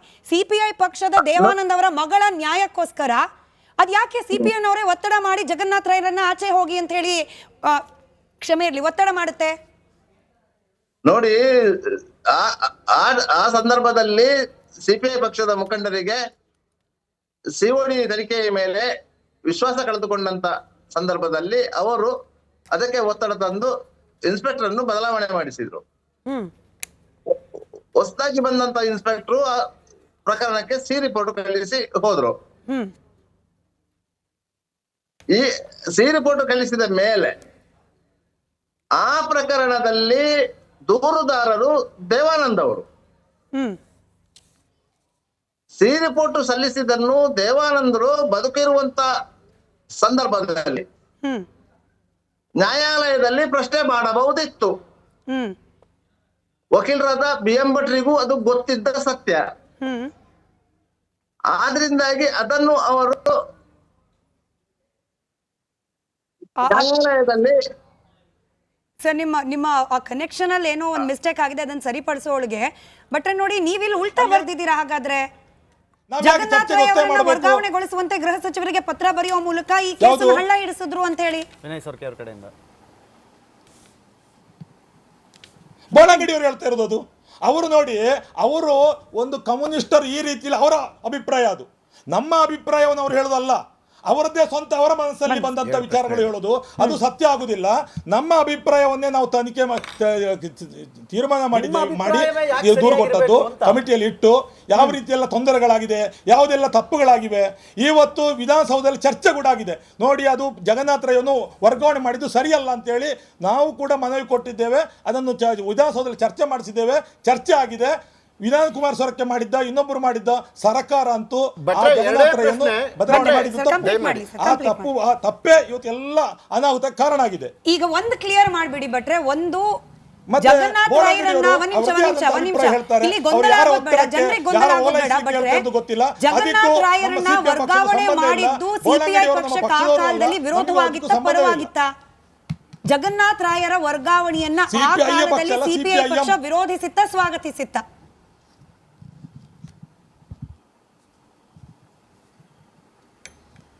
ಯಾರಿಗೆ? ನನಗ? ಹೌದು ಹೌದು. ಸಿಪಿಎಂ ಪಕ್ಷ ಜಗನ್ನಾಥ್ ರೈಯನ್ನು ವರ್ಗಾವಣೆ ಮಾಡಿದ್ದು ಸರಿಯಲ್ಲ ಅಂತ ಹೇಳಿದೆ. ಮೋಹನ್ ಬೋಳಂಗಡಿ ಅವರಾಗ್ರೆ ನೀವು ಹೆಂಗ್ ಹೇಳ್ತೀರಿ? ಸಿಪಿಐನವರೇ ಒತ್ತಡ ಹಾಕಿದ್ರು ಸೊರಕೆ ಅವ್ರ ಮೇಲೆ, ಹಂಗಾಗಿ ವರ್ಗಾವಣೆ ಆಯ್ತು. ನೀವು ಯಾವ ಆಧಾರದ ಮೇಲೆ ಹೇಳ್ತೀರಾ ಹಾಗಾದ್ರೆ? ನೋಡಿ, ಜಗನ್ನಾಥ್ ರೈ ಅವರು ಸರಿಯಾದ ರೀತಿಯಲ್ಲಿ ತನಿಖೆ ನಡೆಸ್ತಾ ಇದ್ರು ಆ ಪ್ರಕರಣವನ್ನ. ಆ ಸಂದರ್ಭದಲ್ಲೇ ಪುತ್ತೂರಿನ ಕಾಂಗ್ರೆಸ್ ಶಾಸಕರಾದಂತಹ ವಿನಯ್ ಕುಮಾರ್ ಸೊರಕೆ ಅವರು ಅವರನ್ನು ಬದಲಾವಣೆ ಮಾಡಬೇಕು ಅಂತ ಹೇಳಿ ಪ್ರಸ್ತಾಪ ಇಟ್ಟದ್ದು ಸರ್ಕಾರದ ಮುಂದಕ್ಕೆ. ಅವರಿಗೂ ಪದ್ಮಲತಾ ಪ್ರಕರಣಕ್ಕೂ ಯಾವುದೇ ರೀತಿಯ ಸಂಬಂಧ ಇಲ್ಲ. ಅವರು ಸ್ಥಳೀಯ ಶಾಸಕರೂ ಅಲ್ಲ. ಆ ಸಂಬಂಧ ಇಲ್ಲದ ವಿನಯ್ ಕುಮಾರ್ ಸೊರಕೆ ಯಾಕೆ ಬಂದ್ರು ಇದಕ್ಕೆ ಪ್ರವೇಶ? ವಿನಯ್ ಕುಮಾರ್ ಸೊರಕೆ ಯಾಕೆ ಒತ್ತಡ ತಂದ್ರು ಅಂತ ಹೇಳುದು ಕೂಡ ಇಲ್ಲಿ ಅನುಮಾನಕ್ಕೆ ಮಾಡಿದೆ. ಎರಡು ಪ್ರಶ್ನೆ ಇದೆ, ಎರಡು ಹಾಗಾದ್ರೆ ವಿನಯ್ ಕುಮಾರ್ ಸೊರಕೆ ಅವರ ಬಳಿಗೆ ಹೋದಂತಹ ನಿಯೋಗ ಯಾವುದು? ಯಾರು ಅವರ ಹತ್ರಕ್ಕೆ ಹೋದದ್ದು? ಸಿಒಡಿ ಅವರು ಸರಿ ತನಿಖೆ ಮಾಡ್ತಾ ಇಲ್ಲ ಅಂತ ಹೇಳಿ. ನಿಮ್ಮ ಮಾಹಿತಿ ಪ್ರಕಾರ ಯಾರು ಅಂತ ಹೇಳ್ಬೇಡಿ, ಆಮೇಲೆ ಭಟ್ರ ಹೇಳಿ. ಸರಿಯಾದ ತನಿಖೆ ಆಗಬಾರದು ಅಂತ ಹೇಳಿ ಜಗನ್ನಾಥ್ ರೈ ಅವರು ನಿಜವಾದ ಆರೋಪಿಗಳನ್ನು ಪತ್ತೆ ಮಾಡ್ತಾರೆ ಅಂತ ಹೇಳಿ ಒಂದೇ ಕಾರಣದಿಂದ ಈ ಜಗನ್ನಾಥ್ ರೈ ಅನ್ನು ರಜೆಯಲ್ಲಿ ಕಳಿಸುವಂತ ಕೆಲಸ ಷಡ್ಯಂತ್ರ ಆಗಿದೆ ಅಲ್ಲಿ. ಅದನ್ನು ಬೋಳಂಗಡಿ ಅವರು ಹೇಳಬೇಕು, ಅರ್ಥ ಮಾಡ್ಕೊಳ್ಬೇಕು. ತುಂಬಾ ದಾರಿ ನ್ಯಾಯ ಸಿಗ್ತದೆ, ಜಗನ್ನಾಥ್ ರೈ ಅವರಿಗೆ ನ್ಯಾಯ ಕೊಡ್ತಾರೆ ಅಂತ ಹೇಳಿ ಆಗುವಾಗ ಅಲ್ಲಿ ಪ್ರಶ್ನೆ ಕೇಳಿಸ್ತಾ ಇದೆಯಾ? ಎರಡೆರಡು ಪ್ರಶ್ನೆ, ಸಿಂಪಲ್ ಪ್ರಶ್ನೆ ಕೇಳ್ತೇನೆ. ದೇವ್ ಪದ್ಮಲತಾ ಅವರ ತಂದೆ ಇವರು ನಿಮ್ಮ ಸ್ನೇಹಿತರಾಗಿದ್ರು, ಪ್ರಶ್ನೆ ಅವ್ರು ನಿಮ್ಮ ಸ್ನೇಹಿತರಾಗಿದ್ರಲ್ಲ, ಪದ್ಮಲತಾ ಕಾಣೆಯಾದ್ರಲ್ಲ, ಪದ್ಮಲತಾ ಕಾಣೆಯಾದ್ಮೇಲೆ 3 ದಿವಸ ಯಾಕೆ ದೇವಾನಂದ್ ಅವರು ಕಂಪ್ಲೇಂಟ್ ಕೊಟ್ಟಿರ್ಲಿಲ್ಲ? ಮೊದಲನೇ ಪ್ರಶ್ನೆ. ಎರಡನೇ ಪ್ರಶ್ನೆ, ದೇವಾನಂದ್ ಅವರು ಯಾವಾಗ ಸಿಒಡಿಯಿಂದ ಸಿ ರಿಪೋರ್ಟ್ ಬಂದಾಗ ಅದನ್ನ ಚಾಲೆಂಜ್ ಮಾಡಿ ಕೋರ್ಟ್ಗೆ ಯಾಕೆ ಹೋಗ್ಲಿಲ್ಲ? ದೇವಾನಂದ್ ಅವರು ಕೋರ್ಟ್ಗೂ ಹೋಗ್ಲಿಲ್ಲ, ಮುಂಚೆ ಅದನ್ನ ಕಂಪ್ಲೇಂಟು ಕೊಡ್ಲಿಲ್ಲ, ಯಾಕೆ? ನೋಡಿ, ಕಾಣೆ ಆದ ಮೇಲೆ ಕಂಪ್ಲೇಂಟ್ ಕೊಟ್ಟಾಗ 3 ಸಾರಿ ಕಂಪ್ಲೇಂಟ್ ತಕೊಳ್ಳಿಲ್ಲ. 3ನೇ ದಿವಸ ವಿಷ್ಣುಮೂರ್ತಿ ಭಟ್ರು ಬಂದ ಮೇಲೆ ಅವರ ಒತ್ತಾಯದಿಂದ ಅವರು ಹೋರಾಟದ ಇದು ಕರೆ ಕೊಟ್ಟ ಮೇಲೆಯೇ ಇದು ಕೇಸ್ ದಾಖಲಾದ್ದು. ಪ್ರತಿ ದಿವಸ ಕೂಡ ಹೇಳಿದ್ದಾರೆ ನಿಮಗೆ ಕಾಣೆ ಆಗಿದೆ ಅಂತ ಹೇಳಿದ್ರೆ ಪೊಲೀಸರು ಉತ್ತರ ಕೊಡದೆ ಬೇರೆ. ಸೌಜನ್ಯ ಪ್ರಕರಣದಲ್ಲಿ ಅದೇ ರೀತಿ ಮಾಡಿದ್ರು. ನಿಜವಾದ ಅದು ಮಾಡಲಿಲ್ಲ. ಸಾಮಾಜಿಕ ಹೋರಾಟಗಾರರು ದೊಡ್ಡಪಳ್ಳಿಯ ನರಸಿಂಹಮೂರ್ತಿ ಅವರು ಕೂಡ ಇದ್ದಾರೆ. ನಮಸ್ಕಾರ sir, for the first time good to have you in the show sir. ಈ ಪದ್ಮಲತಾ ಪ್ರಕರಣದ ಬಗ್ಗೆ ಡಿಸ್ಕಷನ್ನೇ ಆಗ್ತಿಲ್ಲ ಅನ್ನೋದೊಂದು ಆರೋಪ ಆಯಿತು. ಅದರ ಜೊತೆಗೆ ಇದೀಗ BM ಭಟ್ರು ಆ ಪ್ರಕರಣವನ್ನು ಮರು ತನಿಖೆ ನಡೆಸಬೇಕು ಅಂತ ಹೇಳಿ SIT ಮುಂದೆ ಕೂಡ ಹೋಗಿದ್ದಾರೆ. ಇಲ್ಲಿ ಮಿಸ್ಸಿಂಗ್ ಲಿಂಕ್ಸ್ ಅಂತ ಕಾಣ್ತಿರೋದು ಏನು, ಎಲ್ಲಿ ತನಿಖೆ ಹಾದಿ ತಪ್ಪಿದೆ ಅನ್ನೋ ಅನುಮಾನ ಇದೆ. ನಿಮಗೆ ಗೊತ್ತಿರೋ ಮಾಹಿತಿಯನ್ನ ವೀಕ್ಷಕರಿಗೆ ಹಂಚ್ಕೊಳ್ಳೋದಾದ್ರೆ. ಇಲ್ಲ, ಆ ವಿಷಯಕ್ಕೆ ಹೋಗೋಕ್ಕೆ ಮುಂಚೆ ನನಗೇನೊಂದು ಇಂಪಾರ್ಟೆಂಟ್ ವಿಷಯ ಹೇಳೋಕ್ಕಿದೆ. ಏನಂದರೆ ಮಾನ್ಯ BJP ವಕ್ತಾರರು ಹೇಳ್ತಾ ಇದ್ರು ಸುಪ್ರೀಂ ಕೋರ್ಟ್ ಹೋಗ್ರಿ, ಯಾಕ್ರಿ ಹೋಗ್ತಾ ಇಲ್ಲ ಅಂತ ಎಲ್ಲ ಹೋಗ್ತಾ ಇದ್ರು. ಮತ್ತು ಬೇರೆಯವರು ತುಂಬ ಸುಪ್ರೀಂ ಕೋರ್ಟ್ ವಾದವನ್ನು ಹೇಳ್ತಾ ಇದ್ದಾರೆ. ಸುಪ್ರೀಂ ಕೋರ್ಟ್ಗೆ ಏನಂತ ಹೋಗಬೇಕು ಅಂತ ನಮಗೆ ಕ್ಲಾರಿಟಿ ಕೊಡಬೇಕು. ಸುಪ್ರೀಂ ಕೋರ್ಟು ಸುಮ್ಮನೆ ಎನ್ನುವುದು ತರಕಾರಿ ಅಂಗಡಿನ. ಸುಪ್ರೀಂ ಕೋರ್ಟ್ ಅಂದರೆ ಏನೇನೋ ಯಾರ್ಯಾರೋ ಹೋಗಿ ಏನೋ ತೊಗೊಂಬರ್ತಾರೆ. ಒಂದು ತನಿಖೆ ಆಗಬೇಕು, ತನಿಖೆ ಆದ ಮೇಲೆ ವರದಿ ಇರಬೇಕು, ಕೇಸು ಹೈಕೋರ್ಟಲ್ಲಿ ಟ್ರಯಲ್ ಆಗಬೇಕು, ನಂತರದಲ್ಲಿ ಸುಪ್ರೀಂ ಕೋರ್ಟ್ಗೆ ಹೋಗಬೇಕು. ಈಗ ಏನಾಗಿದೆ, ಎಷ್ಟೋ ಕೇಸ್ಗಳನ್ನು ಅಲ್ಲಿ ಏನೋ ಸಿ ರಿಪೋರ್ಟ್ ಹಾಕಿ ಮುಗಿಸಿದ್ದಾರೆ. ಸೌಜನ್ಯ ಪ್ರಕರಣದಲ್ಲಿ CBI ಕೋರ್ಟಿಂದ ಟ್ರಯಲ್ ಆಗಿ ಅದು ಆದೇಶ ಬಂದಿದೆ. ಅದನ್ನು ಕ್ವಶ್ಚನ್ ಮಾಡಿ ಮತ್ತೆ ಹೋದ್ರೆ ಅದು ಸಂತೋಷ್ ರಾವ್ ಒಬ್ಬ ಅಮಾಯಕ ನಿರಪರಾಧಿ ಇದನ್ನಲ್ಲ ಅವನ್ನೇ ಮತ್ತೆ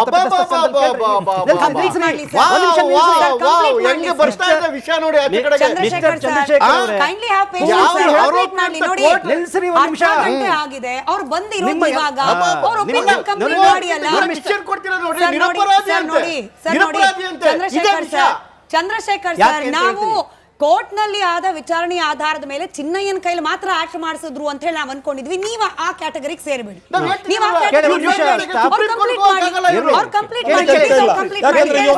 ತಪ್ಪು ಮಾಹಿತಿ ಕೊಡುವಂತ ವ್ಯಕ್ತಿಯನ್ನು ಅವರು ಹೇಳುವಂತದ್ದು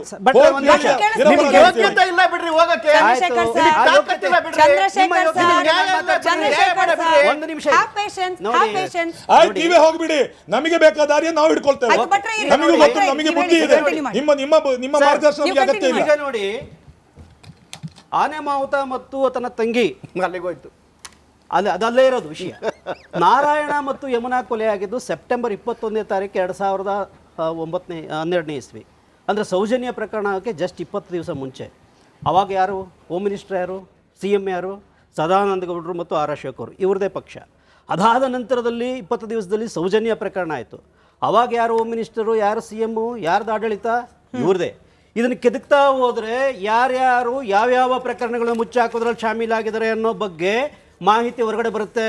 ಸ್ಮಿತಾ ಅವರೇ, ಇದೇ ಶೋನಲ್ಲಿ, ಇದೇ ಸ್ಟುಡಿಯೋದಲ್ಲಿ ನಾನು ನೋಡಿದ್ದೀನಿ, ನೀವು R ಅಶೋಕ್ ಅವ್ರಿಗೆ ಪ್ರಶ್ನೆ ಕೇಳಿದ್ರಿ. ಒಂದು ವಿಚಾರ ಎಕ್ಸ್ಪೋಸ್ ಆಯಿತು. ಏನು ಪ್ರಶ್ನೆ ಕೇಳಿದ್ರಿ ತಾವು?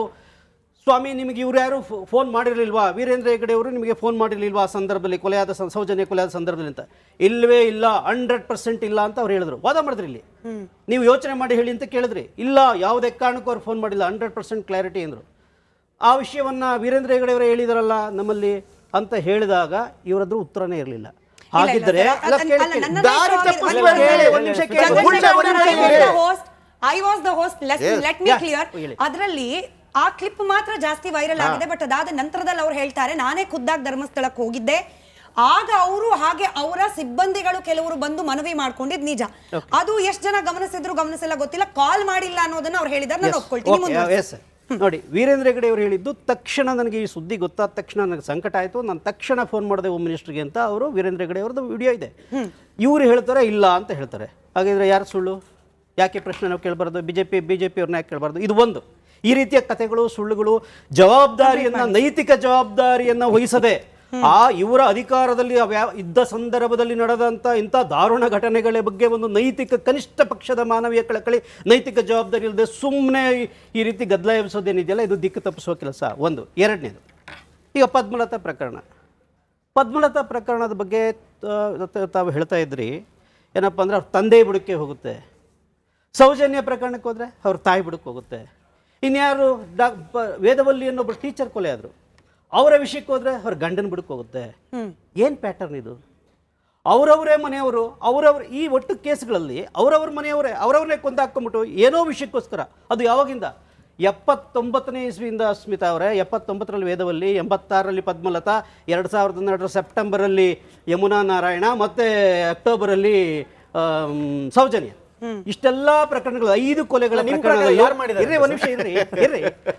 ಪ್ರಕರಣದಲ್ಲಿ 5 ಪ್ರಕರಣದಲ್ಲಿ ಅವ್ರ ಮನೆಯವರೇ ಆರೋಪಿಗಳು. ನಿಮ್ಮ ಪ್ರಕಾರ ಏನ್ ಹೇಳ್ತಾ ಇದ್ದೀರಿ? ಜನರು ಪ್ರಕಾರ ಯಾರು? ನಾನು ಹೇಳ್ತೀನಿ ಕೇಳಿ, ಹೇಳ್ತೀನಿ. ಧರ್ಮಸ್ಥಳದಲ್ಲಿ ಈ ಎಲ್ಲಾ ಕೊಲೆಗಳಿಂದ ಒಂದು ನಟೋರಿಯಸ್ ಕಿಲ್ಲರ್ಸ್ ಗ್ಯಾಂಗ್ ಇದೆ. ಯಾರು ಸರ್ ಅದು? ನಟೋರಿಯಸ್ ಕಿಲ್ಲರ್ಸ್ ಹೇಳ್ತೀನಿ ಕೇಳಿ. ನಟೋರಿಯಸ್ ಕೊಲೆ ಆಗಿದ್ದು ನಿಜ ಅಲ್ವಾ ಸರ್? ಕೊಲೆ ಆಗಿದ್ದು ನಿಜ ಅಲ್ವಾ ಸರ್? ಆಯ್ತು, ಈಗ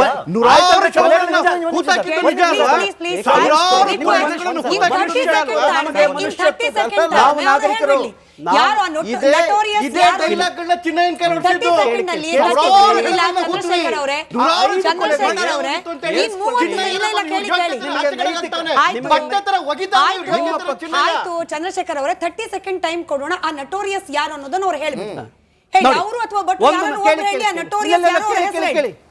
ನಾವು ಇಲ್ಲಿರುವುದು ಒಂದು ನಾಗರಿಕರಾಗಿ, ಒಬ್ಬ ಸಾಮಾಜಿಕ ಕಾರ್ಯಕರ್ತನಾಗಿ ನಾವಿಲ್ಲಿರುವುದು ಯಾರು ಈ ನಟೋರಿಯಸ್ ಗ್ಯಾಂಗ್ ಅಂತ ಹೇಳೋಕಲ್ಲ. ಕೇಳಿಸ್ಕೊಳ್ಳಿ, ನಿಮಗೆ ಗೊತ್ತು. ರಕ್ಷಣೆ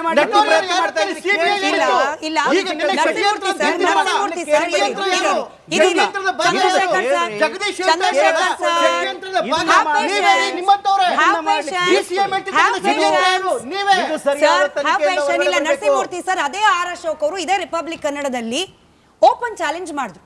ನಟೋರಿಯಸ್ ಅಂತ ನೀವು ಪದ ಬಳಕೆ ಮಾಡಿದ್ರಿ, ಪ್ರಭಾವಿಗಳು ಅಂತ ಹೇಳಿ ಕೆಲವರು ಪದ ಬಳಕೆ ಮಾಡ್ಕೊಳ್ತಿದ್ದಾರೆ. ನಿಜವಾಗ್ಲೂ ಅಷ್ಟೊಂದು ನಂಬಿಕೆ ಇದ್ರೆ ಅವರ ಕೈಯಿಂದಾನೇ ಇಷ್ಟೆಲ್ಲ ಅತ್ಯಾಚಾರ, ಕೊಲೆ ಆಗಿದೆ ಅನ್ನೋದು ಅಷ್ಟೊಂದು ಭರವಸೆ ಇದ್ದು ಸಾಕ್ಷ್ಯಗಳಿದ್ರೆ ಒಂದೇ ಒಂದು ದೂರು ನೇರವಾಗಿ ಅವರುಗಳ ಹೆಸರನ್ನ, ವೀರೇಂದ್ರ ಹೆಗಡೆ, ಹರ್ಷೇಂದ್ರ, ನಿಶ್ಚಲು, ಈ ಹೆಸರನ್ನ ಬರೆದು ಇಲ್ಲಿವರೆಗೂ ಯಾಕೆ ದೂರನ್ನ ದಾಖಲು ಮಾಡ್ತಿಲ್ಲ? ಆ ಹೆಸರುಗಳನ್ನ ಉಲ್ಲೇಖ ಯಾರು ಎಲ್ಲಿ ಹೇಳಿ ಸರ್, ಅವರು ಯಾರು ಎಲ್ಲಿ ಹೇಳಿ, ಯಾರು ಎಲ್ಲಿ ಯಾವಾಗ ಯಾವ ಪ್ರಕರಣಕ್ಕೆ ಸಂಬಂಧಪಟ್ಟಂತೆ ಈ ಮೂವರ ಹೆಸರು ಅಥವಾ ಈ ಮೂವರಲ್ಲಿ ಒಬ್ಬರ ಹೆಸರನ್ನ ಅಧಿಕೃತವಾಗಿ ದಾಖಲು ಮಾಡಿ ದೂರು ಕೊಟ್ಟಿದ್ದಾರೆ ಅನ್ನೋದನ್ನ ಹೇಳಿ. ದಕ್ಷಿಣ ಕನ್ನಡ ಜಿಲ್ಲಾ ಎಸ್ಪಿಗೆ ಮಾನ್ಯ ಸುಂದರಿ ಅನ್ನೋರು ಮಾವುತ ನಾರಾಯಣನ ಹೆಂಡತಿ ಅವರು ಕಂಪ್ಲೇಂಟ್ ಕೊಟ್ಟಿದ್ದಾರೆ. ದಾಖಲೆ ಇದೆ. ಏನಂತ?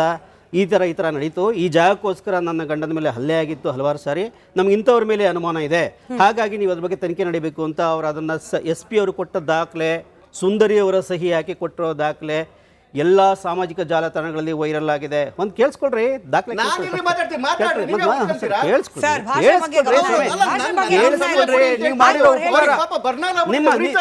ನಿಮ್ಮ ಪಕ್ಷ ಮಾಡಿರುವ ಉಪಕಾರ ಈ ಎಲ್ಲಾ ಪ್ರಕರಣಗಳಿಗೆ ಜನ ಗೊತ್ತಿದೆ.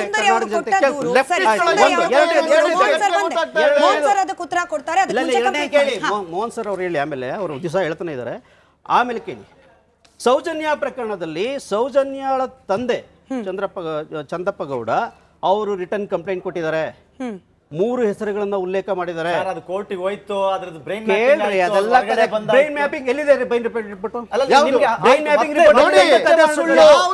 ಸುಳ್ಳು ಕತೆ ಕಟ್ಟು ಕತೆಗಳನ್ನ ಕಟ್ಟಬೇಡಿ.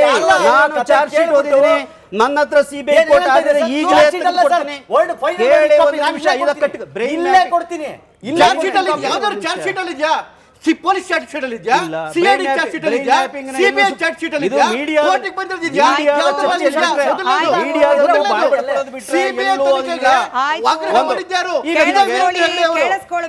ಕೇಳಿಸ್ಕೊಳ್ಬೇಕು. ಈಗ ನಿಮಗೆ ಒಂದು ಈ ಅತ್ಯಾಚಾರ, ಈ ಧರ್ಮಸ್ಥಳ ಅನ್ನೋ ಒಂದು ಪವಿತ್ರ ಸ್ಥಳದಲ್ಲಿ ಈ ಅತ್ಯಾಚಾರ ಕೊಲೆಗಳು ಏನು ನಡೆದವಲ್ಲ, ಈ ಅತ್ಯಾಚಾರ ಕೊಲೆಗಳು ಬಿಟ್ಬಿಡಿ, ಬೇರೆ ವಿಷಯಗಳು. ಈ ಭೂಮಿಯ ಮೇಲೆ ಬಿದ್ದಂಥ ಡೆಡ್ ಬಾಡಿಗಳು, ಹೆಣಗಳು, ಅವುಗಳಿಗೆ ನ್ಯಾಯ ಸಿಗಬೇಕು. ಸಿಗ್ಲೇಬೇಕ್ರಿ. ಅದ್ರ ಜೊತೆಗೆ ಒಳಗಡೆ 5 ವರ್ಷದ ಹೆಣ್ಮಕ್ಳಿಗೆ ಅತ್ಯಾಚಾರ ಆಗುತ್ತಲ್ಲ, ಅದಕ್ಕೂ ನ್ಯಾಯ ಸಿಗಬೇಕು. ಮಸೀದಿಗೆ ಮಾಡಿ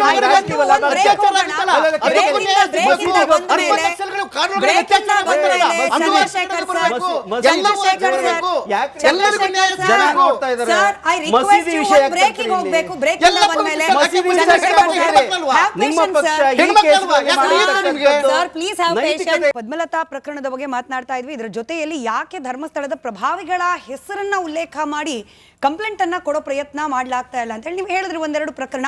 ಬಟ್ ಅದರಲ್ಲಿ ತನಿಖೆ ಆಯ್ತು ಅಲ್ವಾ ನರಸಿಂಹಮೂರ್ತಿ ಸರ್? ಯಾವ ದೂರಲ್ಲಿ ಈ ಹೆಸರುಗಳು ಅಲ್ಲ, ತನಿಖೆ ಆಯ್ತು. ತನಿಖೆ ಆಯ್ತು ವಿತ್ ಇನ್ ಕೋರ್ಟ್ಸ್. ತನಿಖೆ ನಾಮಕಾವಸ್ಥೆ ತನಿಖೆ ಆಯ್ತು. ಎಲ್ಲವೂ ದಿಕ್ಕು ತಪ್ಪಿ ಹಾಳಾಗೋಯ್ತು. ಇದೆ CBI ಕೋರ್ಟ್ನ ಜಡ್ಜ್ಮೆಂಟಲ್ಲಿ ಪುಂಖಾನುಪುಂಖವಾಗಿ ಉಲ್ಲೇಖ ಮಾಡಿದ್ದಾರೆ.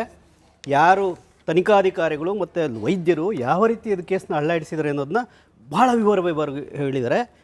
ಮತ್ತು ಈ ಸಂತೋಷ್ ರಾವನ್ನು ನಿರಪರಾಧಿ ಇದನ್ನಲ್ಲ, ಆತನ ಬಗ್ಗೆ CBI ಕೋರ್ಟ್ನ ಆದೇಶ ಏನು ಗೊತ್ತಾ? ಪ್ಯಾರಾ ನಂಬರ್ 142ನಲ್ಲಿ ಒಂದು ಮಾತು ಹೇಳ್ತಾರೆ, there is absolutely no connection, there is no evidence to connect this accused with this crime ಅಂತ. ಹಂಗಂದ್ರೆ ಏನು ಸ್ವಾಮಿ? ಸಾಕ್ಷ್ಯಾಧಾರಗಳ ಕೊರತೆ ಅಂತ ಅಲ್ಲ, ದಯವಿಟ್ಟು ಅರ್ಥ ಮಾಡ್ಕೊಳ್ಳಿ. ರಿಪೀಟೆಡ್ಲಿ ಹೇಳಿದ್ದಾರೆ. ಕೇಳಿಸ್ಕೊಳ್ಳಿ,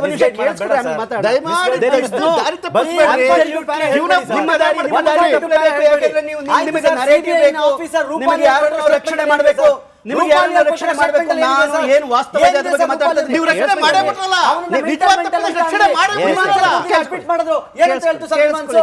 ಕೇಳಿಸ್ಕೊಳ್ಳಿ, ಒಂದು ನಿಮಿಷ ಕೇಳಿಸ್ಕೊಳ್ಳಿ. ಕೋರ್ಟ್ ಆದೇಶ ಏನು ಹೇಳುತ್ತೆ?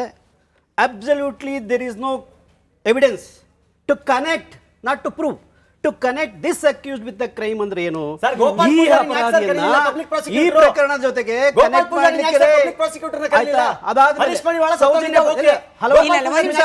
ನಿಮಿಷ ಸರ್, ನೀವು ಉಲ್ಲೇಖ ಮಾಡಿದ್ರಿ ಅಂತ ಹೇಳಿ ನಾನು ಅದೇ ಪ್ಯಾರಾಗ್ರಾಫು 89ನೇ ಪೇಜು 143ರಲ್ಲಿ ಉಲ್ಲೇಖ ಮಾಡಿರೋದ್ರನ್ನ 143 ಪಾಯಿಂಟ್ ನಲ್ಲಿ the prosecution fails to prove that the prosecution fails to prove that the accused has committed the act. It's the failure of the prosecution.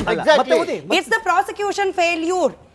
ಇದನ್ನ ಹೇಳಿದ ಮೇಲೆ ಮಿಕ್ಕಿದ್ ಬಂದಿದೆ ಸರ್. ಇಲ್ಲಿ ಫೇಲ್ ಆಗಿದೆ ಪ್ರಾಸಿಕ್ಯೂಷನ್. ಅದಕ್ಕೆ ಮೋಹನ್ ಅವರು ಬಹಳ ಸೂಕ್ಷ್ಮವಾದ ಒಂದು ವಿಚಾರವನ್ನು ಪ್ರಸ್ತಾಪ ಮಾಡಿದ್ರು. ಇಲ್ಲ ಮೋಹನ್ ಅವರು ಪ್ರಸ್ತಾಪ ಮಾಡಿದ್ರು, ಏನ್ ಹೇಳಿದ್ರು? ಹೌದು, ಲೆಟ್ ಮಿ ಕಂಪ್ಲೀಟ್.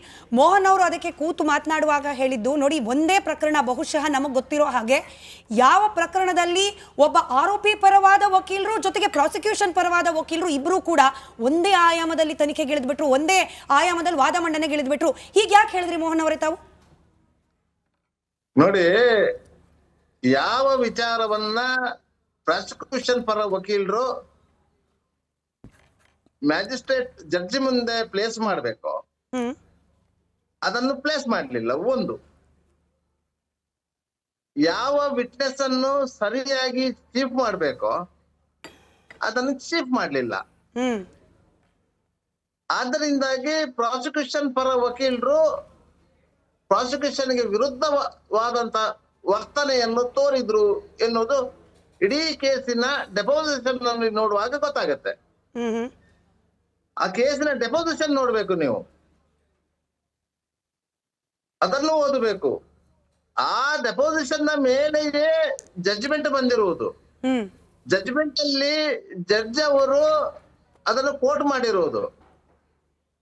ಅವರು ನಮ್ಮ ಪ್ಯಾನಲಿಸ್ಟ್ ಅವರು ಹೇಳ್ತಾರೆ, ಜಡ್ಜ್ಮೆಂಟ್ ಅಲ್ಲಿ ಹೇಳ್ತಾರೆ, no evidence to connect the this case ಅಂತ ಹೇಳ್ತಾರೆ. ಆರೋಪಿಯನ್ನು ಈ ಕೇಸ್ಗೆ ಕನೆಕ್ಟ್ ಮಾಡ್ಲಿಕ್ಕೆ ಬೇರೆ ಎವಿಡೆನ್ಸ್ ಇಲ್ಲ ಅಂತ ಹೇಳಿ. ಅಲ್ಲಿ ಯಾವ ಎವಿಡೆನ್ಸ್ ಇರ್ಲಿಲ್ಲ. ಹರೀಶ್ ಮಡಿವಾಳ ಎವಿಡೆನ್ಸ್ ಇತ್ತು, ಆತನಿಗೆ ಆಕ್ಸಿಡೆಂಟ್ ಆದ ಕಾರಣಕ್ಕಾಗಿ ಆತನಿಗೆ ಬರ್ಲಿಕ್ಕೆ ಆಗ್ಲಿಲ್ಲ. ಎರಡನೇ ಎವಿಡೆನ್ಸ್ ಇತ್ತು ಗೋಪಾಲ ಪೂಜಾರಿ. ಗೋಪಾಲ ಪೂಜಾರಿಯನ್ನು ಪ್ರೀ ಟ್ರಯಲ್ ಕನ್ವರ್ಸೇಷನ್ ನಲ್ಲಿ ಡ್ರಾಪ್ ಮಾಡಲಾಗಿತ್ತು.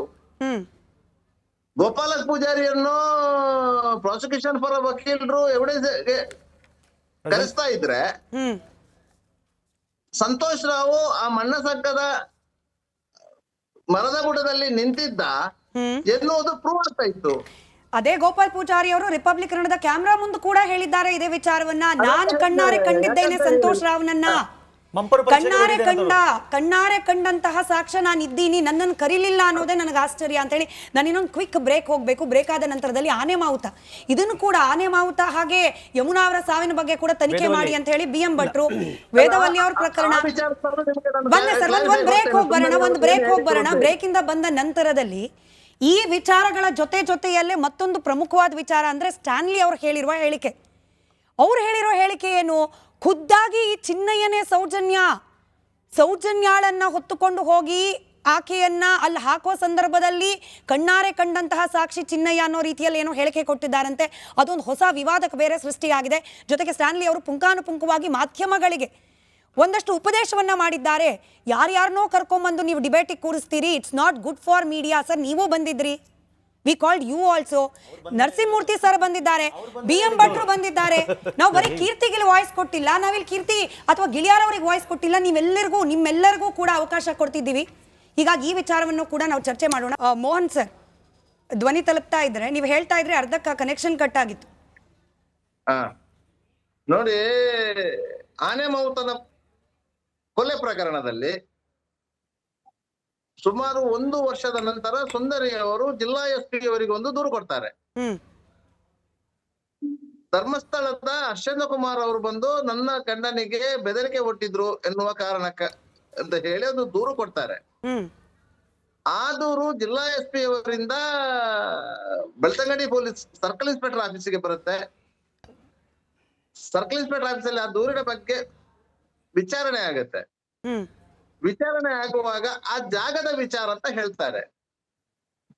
ಏನೋ ಒಂದು ಕೊಲೆ ಆಗಿದೆ, ಆ ಮನೆಯಲ್ಲಿ ಯಮುನಾ ಮತ್ತು ನಾರಾಯಣ ಅವರು ಇದ್ರು, ಆ ಜಾಗದ ವಿಚಾರಕ್ಕೆ ಈ ಸಂಬಂಧವಾಗಿ ಕೊಲೆ ಮಾಡಿದ್ದಾರೆ ಅಂತ ಹೇಳಿ ಇವರ ಅಭಿಪ್ರಾಯ. ಆ ಜಾಗ 2016ಕ್ಕಿಂತ ಮೊದಲು, ಅಂದರೆ ಈ ಕೊಲೆ ನಡೆಯುವಂತ ಸಂದರ್ಭದಲ್ಲಿ ಧರ್ಮಸ್ಥಳದ 18ನೇ ಧರ್ಮಾಧಿಕಾರಿ ಚಂದಯ್ಯ ಹೆಗಡೆ ಅವರ ಹೆಸರಲ್ಲಿ ಇತ್ತು. ಅದ ನಂತರವೂ ಅದೇ ರೀತಿಯಲ್ಲಿ ಇತ್ತು. ಅವರು 2012ರಲ್ಲಿ ಕೊಲೆ ಆದ್ರು ಆ ಜಾಗದಲ್ಲಿ. 2016ರಲ್ಲಿ ಆ ಜಾಗ ಚಂದಯ್ಯ ಹೆಗಡೆ ಅವರ ಹೆಸರಿನಿಂದ ಧರ್ಮಸ್ಥಳದ ಧರ್ಮಾಧಿಕಾರಿ ವೀರೇಂದ್ರ ಹೆಗಡೆ ಅವರ ಹೆಸರಿಗೆ ಟ್ರಾನ್ಸ್ಫರ್ ಆಯ್ತು. ಯಾವ ವರ್ಷದಲ್ಲಿ? 2016ರಲ್ಲಿ ಆಯ್ತು. ಹಾಗಾದ್ರೆ ಭಟ್ರು ಯಾಕೆ ಹಿಂಗ್ ಬರೀತಾರೆ? ಮಾವುತನ ಸಾವಿನ ಬಳಿಕ ಕೂಡ ಈ ಜಮೀನು ಆತನ ಕುಟುಂಬದವರ ಸ್ವಾಧೀನಕ್ಕೆ ಯಾಕೆ ಬರಲಿಲ್ಲ ಅಂತ ಹೇಳಿ ಪ್ರಶ್ನೆ ಕೇಳಿ ದೂರಿನಲ್ಲಿ ಉಲ್ಲೇಖ ಮಾಡಿದ್ದಾರೆ. ಸ್ವಾಧೀನಕ್ಕೆ ಬರ್ಲಿಕ್ಕೆ ಆ ಜಮೀನು ಆ ಕುಟುಂಬದವರದ್ದೇ ಅಲ್ಲ. ಭಟ್ರು ಹೇಳಿ 2012 ಅಲ್ಲ BM ಭಟ್ರು ಹೇಳಿ. BM ಭಟ್ರೆ, ನಿಮ್ಮ ಹತ್ರ ಯಾವ್ದಾದ್ರು ದಾಖಲೆ ಇದೆಯಾ?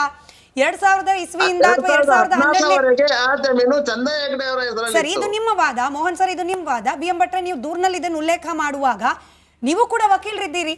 ಕಾಗದ ಪತ್ರಗಳನ್ನ ಪರಿಶೀಲನೆ ಮಾಡದೇ ಇಲ್ಲ ಅಂತೂ ನೀವು ಕಂಪ್ಲೇಂಟ್ ಕೊಟ್ಟಿರ್ಲಿಕ್ಕೆ ಸಾಧ್ಯ ಇಲ್ಲ.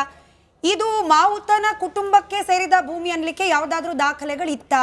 ಆ ಜಾಗದ ಭೂಮಿ ಯಾರ ಹೆಸರಲ್ಲಿ ಇತ್ತು ಅಂತ ಹೇಳಿ ನೀವು ಪರಿಶೀಲನೆ ನಡೆಸಿದ ಪ್ರಕಾರ ಏನಿದೆ? ನಿಮ್ದು ಆಡಿಯೋ ಮ್ಯೂಟ್ ಆಗಿದೆ ಸರ್. ಮನೆ ನಂಬರ ಇವರ ಆನೆ ಮಾವುತನ ಹೆಸರಲ್ಲೇ ಇತ್ತು. ಹಾ, ಹೇಳಿ ಬರ್ತಿದೆ, ಹೇಳಿ ಇವಾಗ.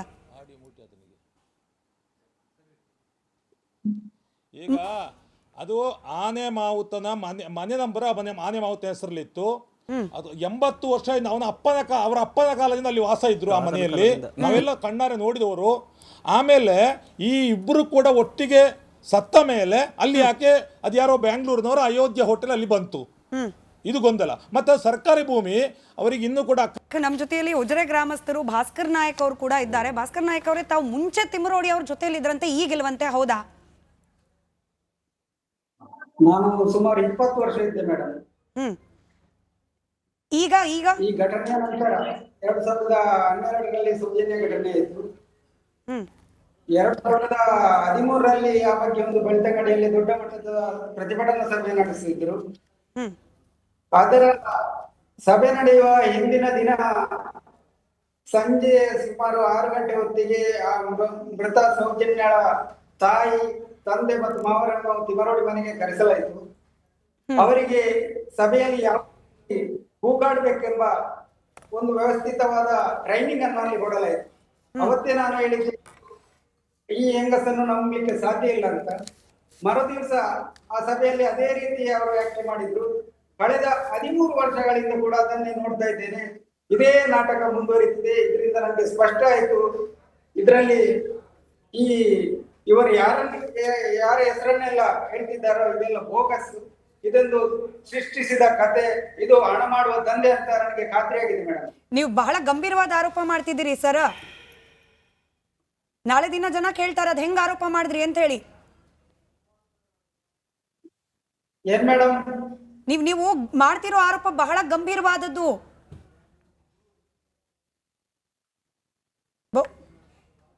ಆರೋಪ ಅಲ್ಲ ಮೇಡಮ್, ನಾನು ನೋಡಿದಂತ ಸತ್ಯ ಘಟನೆ ಇದು ನನ್ನ ಕಣ್ಣೆದುರಿಗೆ ನಡೆದಿರುವಂತದ್ದು. ಸರಿ, ಇದ್ರ ಬಗ್ಗೆ ನಾನು ಮತ್ತಷ್ಟು ಮಾಹಿತಿ ತಿಳ್ಕೊಳ್ತೀನಿ. ಅದಕ್ಕೆ ಅನುಮಾನ ಬರೋದು ನರಸಿಂಹಮೂರ್ತಿ ಸರ್. ನಾನು ಇನ್ನೊಂದು ಬ್ರೇಕ್ ಹೋಗಿ ಬಂದ್ಮೇಲೆ ನಿಮಗೆ ಪ್ರಶ್ನೆ ಕೇಳ್ತೀನಿ. ಇದನ್ನ ಹೋರಾಟ ಅನ್ನೋದು ದಿಕ್ಕು ತಪ್ಪುತ್ತೆ ಅಂತ ಹೇಳಿ ಬ್ರೇಕ್ ಅನಿವಾರ್ಯ ಸರ್, ತಗೊಳ್ಳೇಬೇಕು. ಹೋರಾಟ ಅನ್ನೋದು ದಿಕ್ಕು ತಪ್ಪುತ್ತೆ ಅನ್ನುವಾಗ ಅನುಮಾನಕ್ಕೆ ಕಾರಣವಾಗೋದು ಇಂಥದ್ದೇನೆ. ಸೌಜನ್ಯ ಪರವಾದ ಹೋರಾಟ, ಸೌಜನ್ಯ ಪರವಾಗಿ ನಿಂತಿದ್ದರೆ ಬಹುಶಃ ಇವತ್ತು ಯಾರು ಮಾತಾಡ್ತಿರ್ಲಿಲ್ವೇನೋ. ಇದ್ದಕ್ಕಿದ್ದ ಹಾಗೆ ಅನನ್ಯ ಭಟ್ ಅನ್ನೋ ಕ್ಯಾರೆಕ್ಟರ್ ಬರುತ್ತೆ, ಇದ್ದಕ್ಕಿದ್ದ ಹಾಗೆ 100 ಶವಗಳನ್ನ ಹೂತಿದ್ದೆ ಅನ್ನೋ ಚಿನ್ನಯ್ಯ ಬರ್ತಾರೆ. ಈ ಸೌಜನ್ಯ ಪ್ರಕರಣವಾಗದೆ ಬೇರೆಲ್ಲ ಸ್ವರೂಪ ಪಡ್ಕೊಂಡಿದ್ದೆ ಅನುಮಾನಕ್ಕೆ ಕಾರಣವಾಗ್ತಾ ಇರೋದು. ಉಜಿರೆ ಗ್ರಾಮಸ್ಥರು ನಮ್ಮ ಜೊತೆಯಲ್ಲಿ ಜಾಯ್ನ್ ಆಗಿದ್ರು. ಸರ್, ತಾವು ಗಂಭೀರವಾದ ಆರೋಪ ಮಾಡ್ತಾ ಇದ್ರಿ. ನೋಡಿ, ಹೋರಾಟ ಅನ್ನೋದು ಬೇರೆ ಬೇರೆ ಸ್ವರೂಪವನ್ನ ಪಡ್ಕೊಳ್ಬಿಡ್ತು ಅಂತ ಹೇಳಿ 1 ನಿಮಿಷದಲ್ಲಿ ವಿವರಿಸಬಹುದಾ ಏನಾಯ್ತು ಅಂತ ಹೇಳಿ? ಮೇಡಮ್, ಇದು ಈ ಘಟನೆ ಆದ ಮೊದಲನೇ ಸಲ ಸಂತೋಷ್ ರಾವ್ ಆರೋಪಿ ಅಂತ ಯಾರು ಈ ಹೋರಾಟ ಕೇಳಿದವರೇ ಸತ್ಯವನ್ನು ಒಪ್ಪಿಕೊಂಡಿದ್ರು ಮೇಡಮ್. ದಿನಗಳಿದಂತೆ ಬೇರೆ ಬೇರೆ ಹೆಸರನ್ನು ಸೇರಿಸಿಕೊಳ್ಳಲಾಯಿತು. ಆ ಸಂದರ್ಭದಲ್ಲಿ ಈ ವ್ಯಕ್ತಿಯಲ್ಲಿ ನಾನು ಮಹೇಶ್ ಶೆಟ್ಟಿ ತಿಮರೋಡಿ ಅವರಲ್ಲಿ ನೇರವಾಗಿ ಹೇಳಿದ್ದೆ, ಈ ಘಟನೆ ನೀವು ಬೇರೆ ಬೇರೆ ವಿಷಯವನ್ನು ಪ್ರಸ್ತಾಪ ಮಾಡ್ತಿದ್ದೀರಿ ಇದೀಗ, ಇದಕ್ಕೆ ನಿಮ್ಮಲ್ಲಿ ಆಧಾರ ಏನಿದೆ? ಇದಕ್ಕೆ ನಾನು ಸುತರಾಂ ಒಪ್ಪುವುದಿಲ್ಲ ಅಂತ ಹೇಳಿದ್ದೆ ಆ ವ್ಯಕ್ತಿಯಲ್ಲಿ. ಆಗ ಈ ವ್ಯಕ್ತಿ ಹೇಳಿರುವ ಒಂದು ಮಾತು ಅಂತ ನೈಜ ಸತ್ಯ ಇದು. ಈ ಯಾವ ಹೋರಾಟ ಕೇಳಿದ್ರು ಇದರ ಹಿಂದಿರುವ ಉದ್ದೇಶ ಒಂದೇ, ಹಣ ಮಾಡುವುದಾಗಿತ್ತು. ಆ ಸಂದರ್ಭದಲ್ಲಿ ಈ ವ್ಯಕ್ತಿ ಹೇಳಿದ ಮಾತು, ಬರುವುದಾದರೆ ಬಾ, 3/4 ಹಣ ಆದ್ರೆ ನನಗೆ ಇದರಿಂದ ಮಾತ್ರ ಅಂತ ಹೇಳಿರುವಂತದ್ದು. ಯಾವತ್ತು ನಾನು ನಾಳೆ ದಿನ ನಿಮ್ಮ ಮೇಲೆ ಕೇಸ್ ಹಾಕಿದ್ರೆ ನೀವು ಅದನ್ನ ಫೇಸ್ ಮಾಡ್ಬೇಕಾಗತ್ತೆ ಸರ್. ಹೌದು ಮೇಡಮ್. ಅವ್ರು ಹೇಳಿದ ಸತ್ಯ ಅನ್ನೋ ಖಾತ್ರಿ ನಿಮ್ಮ ಹತ್ರ ನಿಮಗೆ ಖಾತ್ರಿ ಇದೆಯಾ? ಖಾತ್ರಿ, ನಾನು ಅವರ ಮನೆ ಪಕ್ಕವೇ ಇರುವುದು ಮೇಡಮ್. ನಾನು ಅವರೊಟ್ಟಿಗೆ 20 ವರ್ಷ ಇದ್ದವ. ಈ ಒಂದು ವಿಷಯದಿಂದಲೇ ನಾನು ಹೊರಗೆ ಬಂದೆ ಮೇಡಮ್. ಸರಿ, ನಾನು ಅದಕ್ಕೇನೆ ನರಸಿಂಹಮೂರ್ತಿ ಸರ್, ಈ ಹೋರಾಟ ಅನ್ನೋದು ಯಾವಾಗ ದಿಕ್ಕು ತಪ್ಪುತ್ತೋ ಅಥವಾ ಬೇರೆ ಬೇರೆ ಡೈವರ್ಷನ್ ಅನ್ನ ಪಡ್ಕೊಳ್ತಾ ಹೋಗುತ್ತೋ ಅದರ ಮೂಲ ಉದ್ದೇಶದ ಬಗ್ಗೆನೇ ಪ್ರಶ್ನೆ ಹುಟ್ಲಿಕ್ಕೆ ಪ್ರಾರಂಭ ಆಗ್ಬಿಡುತ್ತೆ. ನೋಡಿ, ಈ ಆರೋಪ ಮಾಡ್ತಿದಾರಲ್ಲ, ದಿಕ್ಕು ತಪ್ಪಿಸೋಕ್ಕೋಸ್ಕರ ತಿಮ್ರೋಡಿ ದುಡ್ಡು ಮಾಡೋದಕ್ಕೋಸ್ಕರ ಮಾಡಿದ್ದಾರೆ ಅಂತೇಳಿ ಈ ಆರೋಪ ಮಾಡ್ತಿದ್ದು ಕೇವಲ ಭಾಸ್ಕರ್ ಅವರಲ್ಲ, ನಿಮ್ ಜೊತೆ ಇದಾರಲ್ಲ ಭಟ್ರು, ಅಲ್ಲಿ ಕೂತಿದಾರಲ್ಲ ಆ ಭಟ್ಟವರು ಕೂಡ ಯಾಕೆ ಅವತ್ತು ಆಚೆ ಕಡೆಗೆ ಬಂದು ಅವ್ರನ್ನ ವಿರೋಧಿಸಿ ಅಂತ ಹೇಳಿದ್ರೆ, ಅವತ್ತು ಡಬ್ಬಗಳನ್ನಿಟ್ಟಿದ್ರು.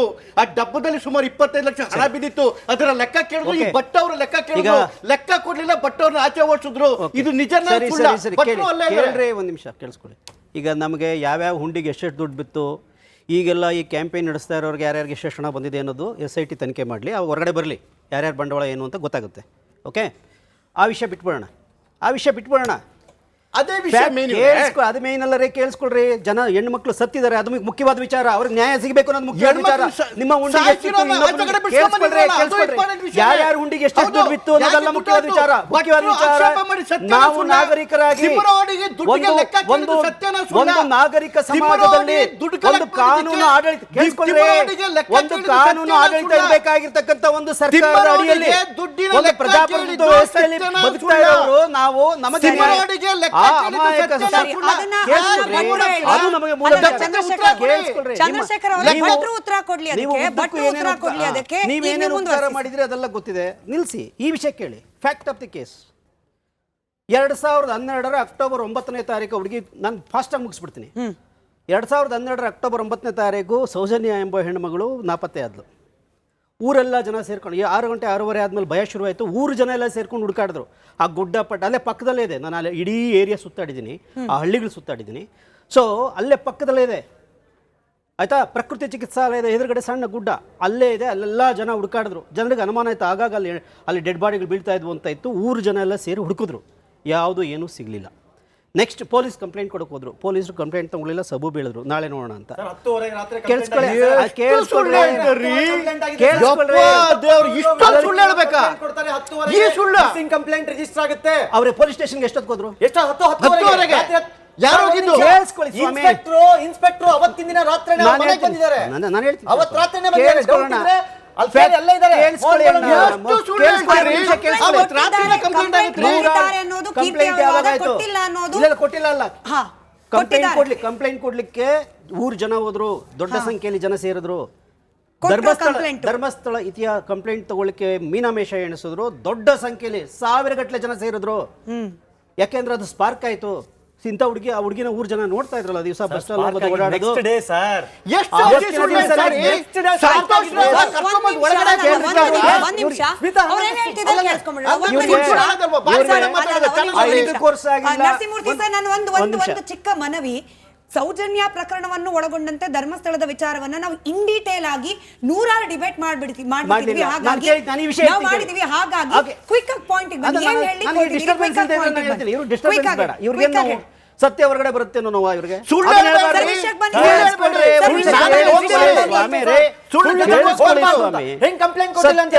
ಕೇಳಿಸ್ಕೊಳ್ರಿ. ಅದು ನಾನು ಸುಳ್ಳು ಹೇಳಿದ್ಮೇಲೆ ಆಮೇಲೆ ಹೇಳಿದೀವಿ.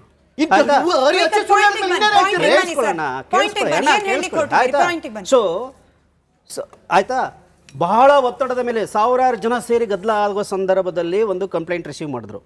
ಅದಾದ ನಂತರದಲ್ಲಿ ಕೇಳಿಸ್ಕೊಳ್ಳಿ, ಅದಾದ ನಂತರದಲ್ಲಿ ನೆಕ್ಸ್ಟ್ ಜನ ಮನೆಗೆ ಹೋದ್ರು. ರಾತ್ರಿ ಸುಮಾರು 11-12 ತನಕ ಹುಡುಕಾಟ ನಡೀತಾ ಇತ್ತು. ಮನೆಗೆ ಹೋದ್ರು, ಮಳೆ ಬೀಳ್ತಾ ಇತ್ತು. ಬೆಳಿಗ್ಗೆ ಸುಮಾರು 9:30-10 ಗಂಟೆ ಸುಮಾರಿಗೆ ಡೆಡ್ ಬಾಡಿ ಸಿಕ್ತು. ಆ ಡೆಡ್ ಬಾಡಿ ನೋಡಿದ ತಕ್ಷಣ ಜನರ ಆಕ್ರೋಶ ಭುಗಿಲೆದ್ದೇಳ್ತು. ಜನ ಬೀದಿಗಿಳಿದ್ರು, ಗಲಾಟೆ ಮಾಡಿದ್ರು, ಲಾಠಿ ಚಾರ್ಜ್ ಆಯ್ತು 2 ಕಡೆಗೆ. ಒಂದು ಧರ್ಮಸ್ಥಳದ ಔಟ್ಪೋಸ್ಟ್ ಇತ್ತು, ಧರ್ಮಸ್ಥಳದಲ್ಲಿ ಮತ್ತು ಬೆಳ್ತಂಗಡಿ ಪೊಲೀಸ್ ಸ್ಟೇಷನ್ ಮುಂದೆ 1000 ಸಂಖ್ಯೆಯಲ್ಲಿ ಜನ ಸೇರಿದ್ರು. ಇದು 10ನೇ ತಾರೀಕು. 10ನೇ ತಾರೀಕು ಆಯಿತು. ಇದೆಲ್ಲ ಆದಮೇಲೆ ಈಗ ಇಷ್ಟು ಆಕ್ರೋಶ ಬಂದ ಮೇಲೆ ಬಲಿಕಾ ಬಕ್ರಾ ಬೇಕಾಗಿತ್ತು.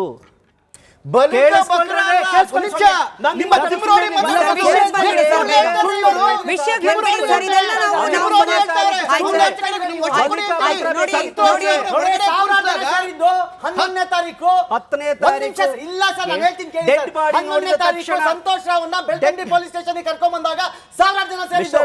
ಅವತ್ತಿನ ರಾತ್ರಿ ಅಲ್ಲ,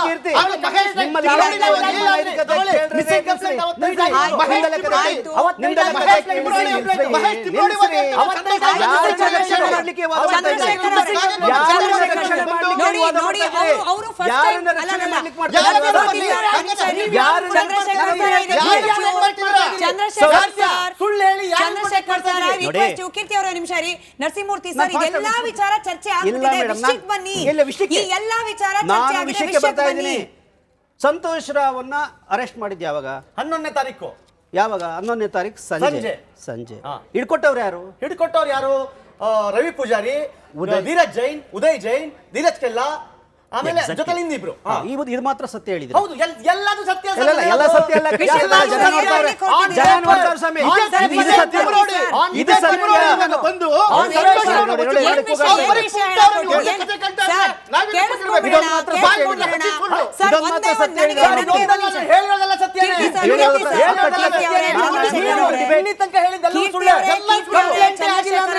ಕಾಪಿ ಕೊಡ್ತಾ ಇದ್ದೀನಿ.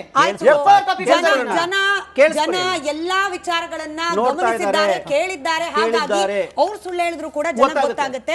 ಹಂಗಾಗಿ ವಿಷಯ ಇದೆಲ್ಲ ಚರ್ಚೆ ಆಗಿದೆ. ನಿಮ್ಮ ಪಾಯಿಂಟ್ ಏನು? ಅದಷ್ಟೇ. 11ನೇ ತಾರೀಕು ಆ ಮನುಷ್ಯ ಅಲ್ಲಿ ಏನೋ ಮೆಟ್ಟಲ ಮೇಲೆ, ಬಾಹುಬಲಿ ಬೆಟ್ಟದ ಮೆಟ್ಟಲ ಮೇಲೆ ಕೂತಿದ್ದ ಅಂತ ಹೇಳಿ ಅವನ್ನ ಹಿಡ್ಕೊಂಡು ಬಂದ್ರು. ಹಿಡ್ಕೊಂಡು ಬಂದವರಲ್ಲಿ 3 ಜನ ಆರೋಪಿತರು.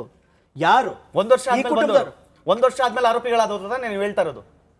ಸರಿ, ಒಂದ್ ವರ್ಷ ಆದ್ಮೇಲೆ ಆರೋಪಿಗಳಾದ್ರೆ ಆರೋಪಿಗಳಾಗ್ಬಾರ್ದಾ? ಸರ್ ಆರೋಪಿಗಳು ಮಾಡಿದ್ದು-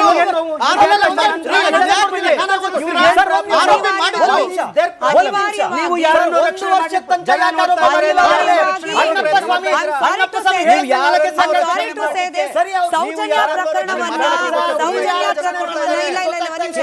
ಜನ ನೋಡ್ತಾ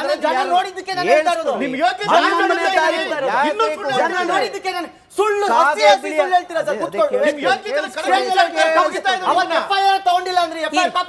ಅಂದ್ರೆ ನಿಮ್ಮ ಪ್ರಕಾರ ಏನು ಸರ್? ಅವ್ರು ಮಾಡಿದ ತಪ್ಪನ್ನ ಬಚಾವ್ ಮಾಡ್ಕೊಳ್ಳಿಕ್ಕೋಸ್ಕರ ಯಾರೋ ಒಬ್ಬನ್ ಕರ್ಕೊಂಬಂದ್ ಕೂರ್ಸ್ಬಿಟ್ರು ಈ 3 ಜನನದ. ಆ 3 ಜನರ ವಿಚಾರಣೆ ಆಯ್ತಲ್ಲ ಸರ್, ವಿಚಾರಣೆ ಮಾಡಿದ ಪೊಲೀಸರು ಕ್ರಾಸ್ ಮಾಡಿದ ಸಿಬಿಐ ದಡ್ಡ, ಕೇಳಿದ ಕೋರ್ಟ್ ದಡ್ಡ. ಏನ್ ಹೇಳಿ ಕೊಟ್ಟಿದ್ದೀರಿ ಸರ್? ಅದನ್ನ ಹೇಳಿ. ಮಾತ್ರ ಪೊಲೀಸ್ನವ್ರು ಸರಿ ಇದ್ರು, ಇಲ್ಲ ಅಂದ್ರೆ ಇನ್ವಾಲ್ವ್ ಆಗಿದ್ರು ಹೆಂಗೆ?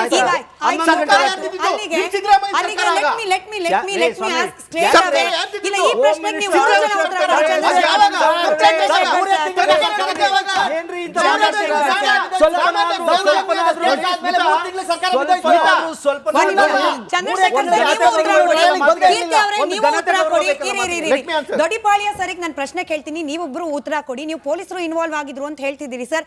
ಈಗ ಎಸ್ಐಟಿ ತನಿಖೆ ನಡೆಸ್ತಾ ಇದೆ, ಅದ್ರ ಬಗ್ಗೆ ವಿಶ್ವಾಸ ಇದೆ ಅಂತ ಹೇಳಿ ಸೌಜನ್ಯ ಪರ ಹೋರಾಟಗಾರರು ಹೇಳ್ಬಿಟ್ಟಿದ್ದಾರೆ. ನಿನ್ನೆ ಸರ್ಕಾರದ ಪರವಾದ SPP ವಾದ ಮಂಡನೆ ಮಾಡುವಾಗ ಷಡ್ಯಂತ್ರ ಅನ್ನೋ ಪದವನ್ನ ಬಳಕೆ ಮಾಡಿದ್ದಾರೆ. ಹಾಗಾದ್ರೆ ವಕೀಲರು ಕೂಡ ಇನ್ವಾಲ್ವ್ ಆಗಿದ್ದಾರಾ? ಅದನ್ನ ಕೇಳಿಸ್ಕೊಂಡ ಜಡ್ಜ್ ಕೂಡ ಇನ್ವಾಲ್ವ್ ಆಗಿದ್ದಾರಾ? ತನಿಖೆ ಮಾಡ್ತಿರುವ SIT ಕೂಡ ಇನ್ವಾಲ್ವ್. ಯಾರ್ಯಾರ ಮೇಲೆ ಆರೋಪ ಹೊರಿಸ್ತಾ ಹೋಗ್ತೀರಿ? ವಿಷಯಕ್ಕೆ ಜಂಪ್ ಆಗಿ ಹೋಗ್ತಾ ಇದೀವಿ. ಎನಿವೆ, ಯಾಕಂದ್ರೆ ನೀವು ಹೇಳಿದ್ದೀರಿ ಸರ್, ಚರ್ಚೆ ಆಗಿದ್ದನ್ನೇ ಹೇಳಿದ್ದೀರಿ ನೀವು. ಇಲ್ಲ, ದಯವಿಟ್ಟು ಕೇಳಿ. 11ನೇ ತಾರೀಕು ಹಿಡಿದ್ರು ರೀ, 11ನೇ ತಾರೀಕು ಹಿಡಿದ್ರೆ ಕೇಳಿಸ್ರಿ. 11ನೇ ತಾರೀಕು ಹೊಸ ಕತೆ ಇದನ್ನ ಹೇಳ್ರಿ. SIT ಹೇಳಿದ್ದೆ ನನ್ನ ಆಯ್ತು. ಇಲ್ಲ,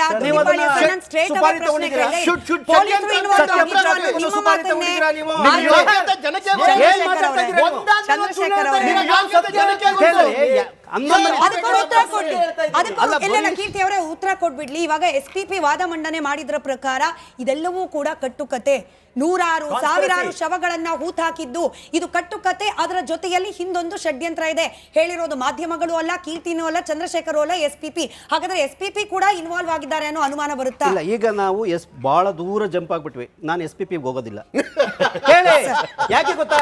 ಇನ್ನೊಂದು ವರ್ಷನ್ ಇದೆ. ಅದೇ SPP ಅವರು ನಿಮ್ ಜನ್ಮದಾರ ಉತ್ತರ ನೀವು ಬಿಡಿ. ಇದೇನ್ ಕತೆ ರೀ? ಒಂದ್ ಕೆಲಸ ಮಾಡಿ ಚಂದ್ರಶೇಖರ್, ಮಿಸ್ಟರ್ ಚಂದ್ರಶೇಖರ್, ನಾನು ಕೇಳಿ ಇಲ್ಲ ಬಿಡಿ, ನಾನು ನಿಮಗೆ ಓಪನ್ ಚಾಲೆಂಜ್ ಕೊಡ್ತಾ ಇದ್ದೀನಿ. ಈ ಜಾಗದಿಂದ ನಿಮ್ಮಿಬ್ಬರಿಗೂ ನಾನು ಓಪನ್ ಚಾಲೆಂಜ್ ಕೊಡ್ತಾ ಇದ್ದೀನಿ. ಒಂದು ಕೇಳಿಸ್ಕೊಳ್ಳಿ. ಓಪನ್ ಚಾಲೆಂಜ್ ಕೊಡ್ತಾ ಇದ್ದೀನಿ. ನಾನೇ ಒಂದು ವೇದಿಕೆ ಏರ್ಪಡಿಸ್ತೀನಿ. ನೀವು ಬರಕ್ತಾ ಇದ್ದೀರಾ? 5 ಕೇಳಿಸ್ಕೊಳ್ಳಿ. ಒಂದ್ ನಿಮಿಷ ಇದಾದ್ಮೇಲೆ ಯಾಕಂದ್ರೆ ನೋಡಿ, ಈ ಚಾನಲ್ಗೆ ಕೆಲವು ಲಿಮಿಟೇಷನ್ಸ್ ಇರುತ್ತೆ.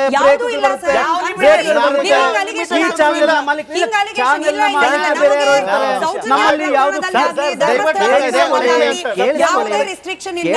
ದೊಡ್ಡಿಪಾಳ್ಯ ಸರ್, ನಾನು ಮತ್ತೊಮ್ಮೆ ಹೇಳ್ತಿದ್ದೀನಿ, ಸೌಜನ್ಯ ಪ್ರಕರಣವನ್ನ ನಾವು ಇನ್ ಡೀಟೇಲ್ ಆಗಿ ತನಿಖೆ ಮಾಡಿರೋದು ಇಲ್ಲ ಸರ್. ಸೌಜನ್ಯ ಪ್ರಕರಣವನ್ನ ನಾವು ಇನ್ ಡೀಟೇಲ್ ಆಗಿ ಚರ್ಚೆ ಮಾಡಿರೋದ್ರಿಂದ ನಿಮ್ ಪಾಯಿಂಟ್ ನೀವು ಹೇಳ್ತಾನೆ ಇಲ್ಲ. ನೀವು ಮತ್ತೆ ಹೇಳ್ತಿದ್ದೀರಿ. ಮಧ್ಯ ಬರ್ತಾರೆ ಸರ್, ಸುಳ್ಳು ಬರ್ತಾ ಇದೀವಿ.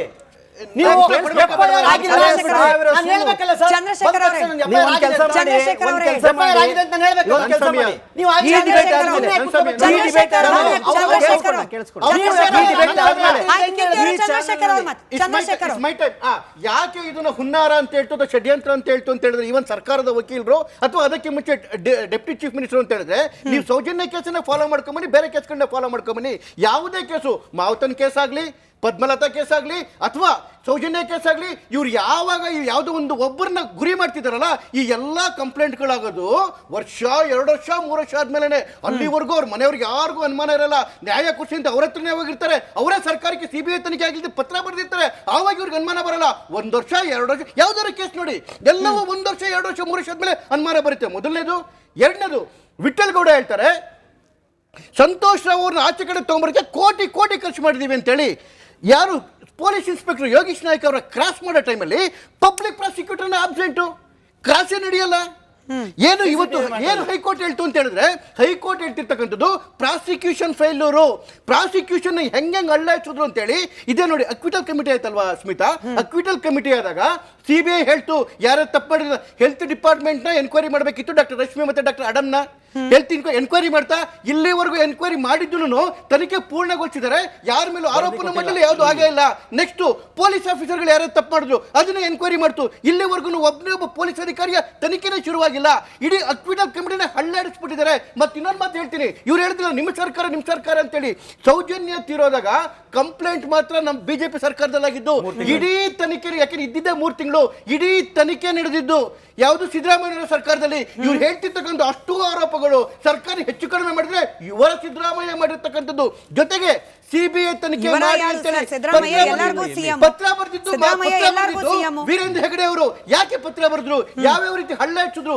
ಇವತ್ತು ಅಷ್ಟೇನೆ ಹೈಕೋರ್ಟ್ ಅಲ್ಲಿ ಪ್ರಾಸಿಕ್ಯೂಷನ್ ವಿಫಲ ಆಗಿದ್ರಿಂದ, ಅಂದ್ರೆ ದಾರಿ ತಪ್ಪಿಸಿದ್ರಿಂದ ಈ ಕೇಸು ಸುಳ್ಳು ಕೇಸಾಗಿ ಉಳಿದಿದೆ. ಇದಕ್ಕೆ ದಾರಿ ತೋರಿಸ್ಬೇಕಂದ್ರೆ ಸುಪ್ರೀಂ ಕೋರ್ಟ್ಗೆ ಹೋಗ್ಬೇಕು. ಇವರಿಗೆ ದಮ್ಮಿದ್ರೆ, ಇವರಿಗೆ ನ್ಯಾಯ ಬೇಕಿದ್ರೆ,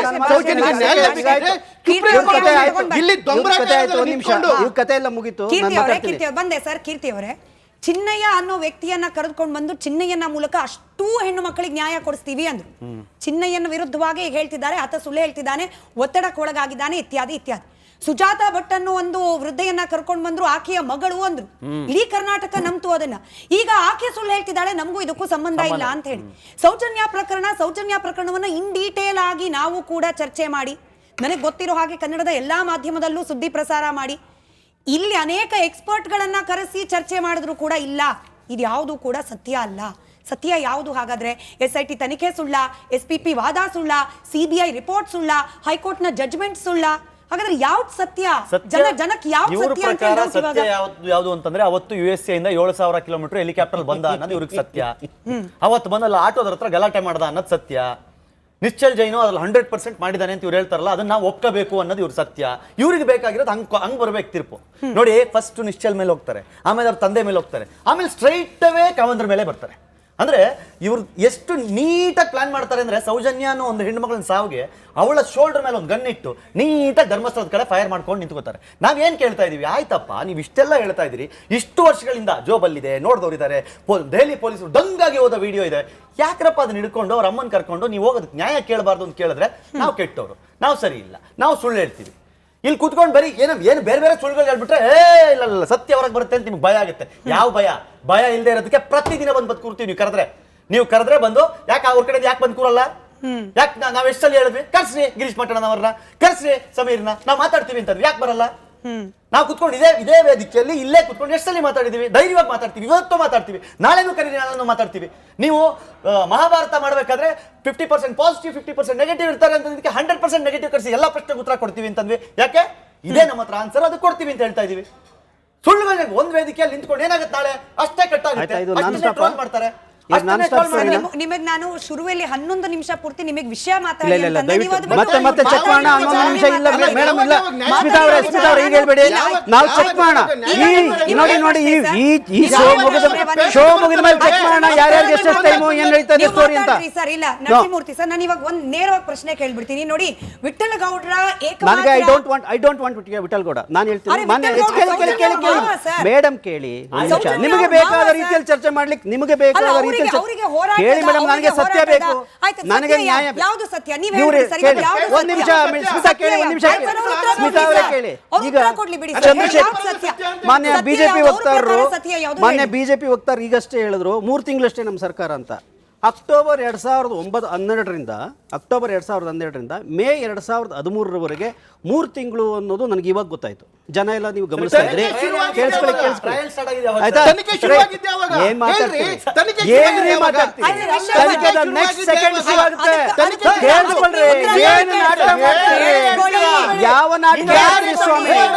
ತಿಂಗಳು ನಮ್ಮ ಸರ್ಕಾರ ಇದ್ರೆ 9 ತಿಂಗಳಿತ್ತು ನಿಮ್ಮ ಸರ್ಕಾರ 9 ತಿಂಗಳು ಕೇಳಿ ಅಷ್ಟೆಲ್ಲ ಸರ್ವನಾಶ ಮಾಡಿದ್ರಿ ನೀವು ಅಷ್ಟೆಲ್ಲ ಸರ್ವನಾಶ ಮಾಡಿದ್ರಿ 9 ತಿಂಗಳು ಸರ್ವನಾಶ ಮಾಡಿದ್ರಿ ಅದು ವಾಸ್ತವ ಈ ಸತ್ಯವನ್ನ ನೀವು ಒಪ್ಪಬೇಕು ಈ ನೈತಿಕ ಜವಾಬ್ದಾರಿ ನೀವು ಒಪ್ಪಬೇಕು ಈ ನೈತಿಕ ಜವಾಬ್ದಾರಿ ನೀವು ಒಪ್ಪಬೇಕು 9 ತಿಂಗಳು ಸರ್ವನಾಶ ಮಾಡಿದ್ರಿ ಮುಂದಿನ ಹೇಳಿ ಸಮಯ ಹೆಚ್ಚಿಲ್ಲ ಮುಂದಿನ ಓಕೆ ಇವರು 3 ತಿಂಗಳು ಅಂತ ಹಸಿ ಸುಳ್ಳು ಈಗ ಹೇಳಿದ್ರು ಎಲ್ಲರ ಎದುರುಗಡೆ ಎಣಿಸಿಕೊಂಡಿದ್ದಾರೆ ಒಂದು ಎರಡನೇದು ಮಿಸ್ಟರ್ ಕೀರ್ತಿ ಅವರೇ ನನಗೆ ಒಂದು ನಿಮ್ಮ ಒಂದು ವಾದ ಸರಣಿಯಲ್ಲಿ ನನಗೆ ಅಸಹ್ಯ ಹುಟ್ಟಿದೆ ಕೇಳಿಸ್ಕೊಳ್ಳಿ ಏನು ಅಸಹ್ಯ ಆ ಸೌಜನ್ಯ ಅನ್ನೋ ಹೆಣ್ಣು ಮಗಳು ಕೇಳಿಸ್ಕೊಳ್ಳಿ ಸ್ವಾಮಿ ಸೌಜನ್ಯ ಅನ್ನೋ ಹೆಣ್ಣು ಮಗಳು ಪವಿತ್ರವಾಗಿ ಸತ್ತಿದ್ದಾಳೆ ಇಂಟರ್ಕೋರ್ಸ್ ಆಗಿಲ್ಲ ಅಂತ ಹೇಳುದು ಎಂತ ಒಂದು ನಾಗರಿಕ ಸಮಾಜದಲ್ಲಿ ತಲೆ ಎತ್ತಿಕೊಂಡು ಇಂಥ ಅಸಹ್ಯವಾಗಿ ಕೇಳಿದ್ರೆ ನಿಮ್ಮ ತಲೆ ಒಳಗೆ ಕಸ ನಿಮ್ಮ ತಲೆಯಲ್ಲಿರೋ ಕಸ ಎಂತ ಕಸ ತುಂಬಿಕೊಂಡಿದೆ ಎಂತ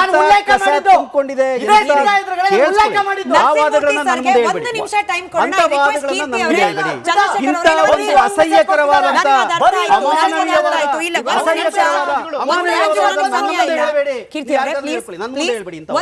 ಒಂದೇ ನಿಮಿಷ ಸರ್, ಸತ್ಯ ಯಾವುದು ನಿಮ್ಮ ಪ್ರಕಾರ? ಯಾವ ತನಿಖೆ ಸರಿಯಾಗಿ ನಡೆದಿದೆ ಅದಷ್ಟನ್ನು ಹೇಳಬೇಡಿ. ತನಿಖೆ ಯಾವುದು ಇದುವರೆಗೂ ಸರಿಯಾಗಿ ನಡೆದಿಲ್ಲ, ಯಾವುದು ನಡೆದಿಲ್ಲ, ಸರಿಯಾಗಿ ಮುಂದಾದ್ರೂ ನಡೆಯುತ್ತಾ ಆ ವಿಶ್ವಾಸ ಇದೆಯಾ?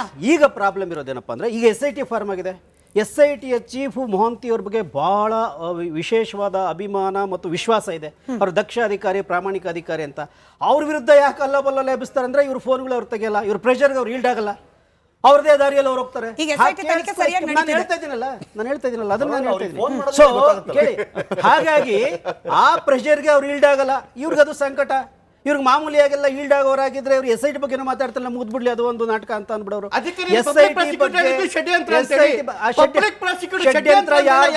ಷಡ್ಯಂತ್ರ ಯಾವುದು ಅನ್ನೋದ್ರ ಬಗ್ಗೆ ಇಡೀ ದೇಶದ ಜನ ನೋಡ್ತಾ ಇದ್ದಾರೆ. ಯಾರ್ದು ಷಡ್ಯಂತ್ರ ಯಾರ್ದು, ಯಾರನ್ನ ಮುಚ್ಚಾಕ್ಲಿಕ್ಕೆ, ಯಾವ ಕೊಲೆಗಡಕರನ್ನ ಅತ್ಯಾಚಾರಿಗಳನ್ನ ಮುಚ್ಚಾಕ್ಲಿಕ್ಕೆ ಷಡ್ಯಂತ್ರ ನಡೀತಾ ಇದೆ ಅನ್ನೋದ್ರ ಬಗ್ಗೆ ಜನ ನೋಡ್ತಾರೆ. ಆ ವಿಷಯಕ್ಕೆ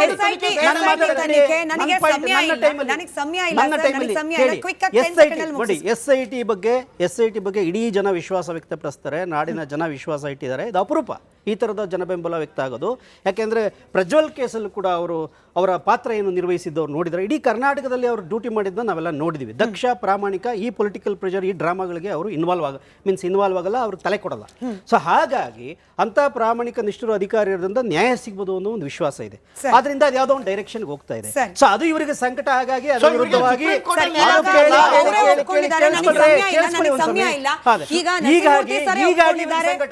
ಹೀಗಾಗಿ ವಿಶ್ವಾಸ ಇದೆ ಅಂತ ಹೇಳಿದ್ದಾರೆ ಸರ್. ವಿಶ್ವಾಸ ಇದೆ, ಅದು ಸರಿಯಾದ ರೀತಿಯಲ್ಲಿ ಲಾಜಿಕ್ ನೋಡಿ, ಅದಕ್ಕೋಸ್ಕರ ಅದು ಲಾಜಿಕಲ್ ಎಂಡ್ಗೆ ಹೋಗ್ಲಿಕ್ಕೆ ಬಿಡಬೇಕು. ಅದು ಮುಕ್ತವಾಗಿ ಕೆಲಸ ಮಾಡ್ಲಿಕ್ಕೆ ಅವಕಾಶ ಕೊಡಬೇಕು, ಮುಕ್ತವಾಗಿ ಕೆಲಸ ಮಾಡ್ಲಿಕ್ಕೆ ಅವಕಾಶ ಕೊಡಬೇಕು. ಈ ಕಥೆಗಳು ಸಮಯ ಇದೆಷ್ಟೇ, ಇಲ್ಲ ಸಮಯ ಇದೆಷ್ಟೇ ಸರ್. ಚಂದ್ರಶೇಖರ್ ಸರ್, ನರಸಿಂಹಮೂರ್ತಿ ಅವರೇ ಹೇಳಿದ್ದಾರೆ SIT ತನಿಖೆ ಮೇಲೆ ವಿಶ್ವಾಸ ಇದೆ ಅಂತ ಹೇಳಿ. ನಾಳೆ ದಿನ SIT ತನಿಖೆ ಏನಾದ್ರು ಇವರು ವಿರುದ್ಧವಾಗಿ ಬಂದು ಮೊನ್ನೆ 18ನೇ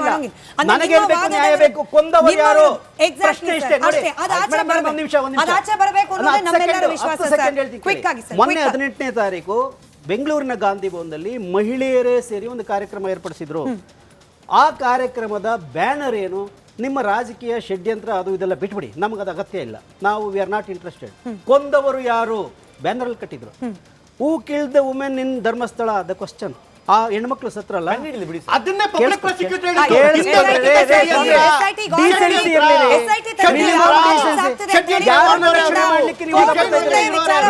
ರಕ್ಷಣೆ ಮಾಡ್ಲಿಕ್ಕೆ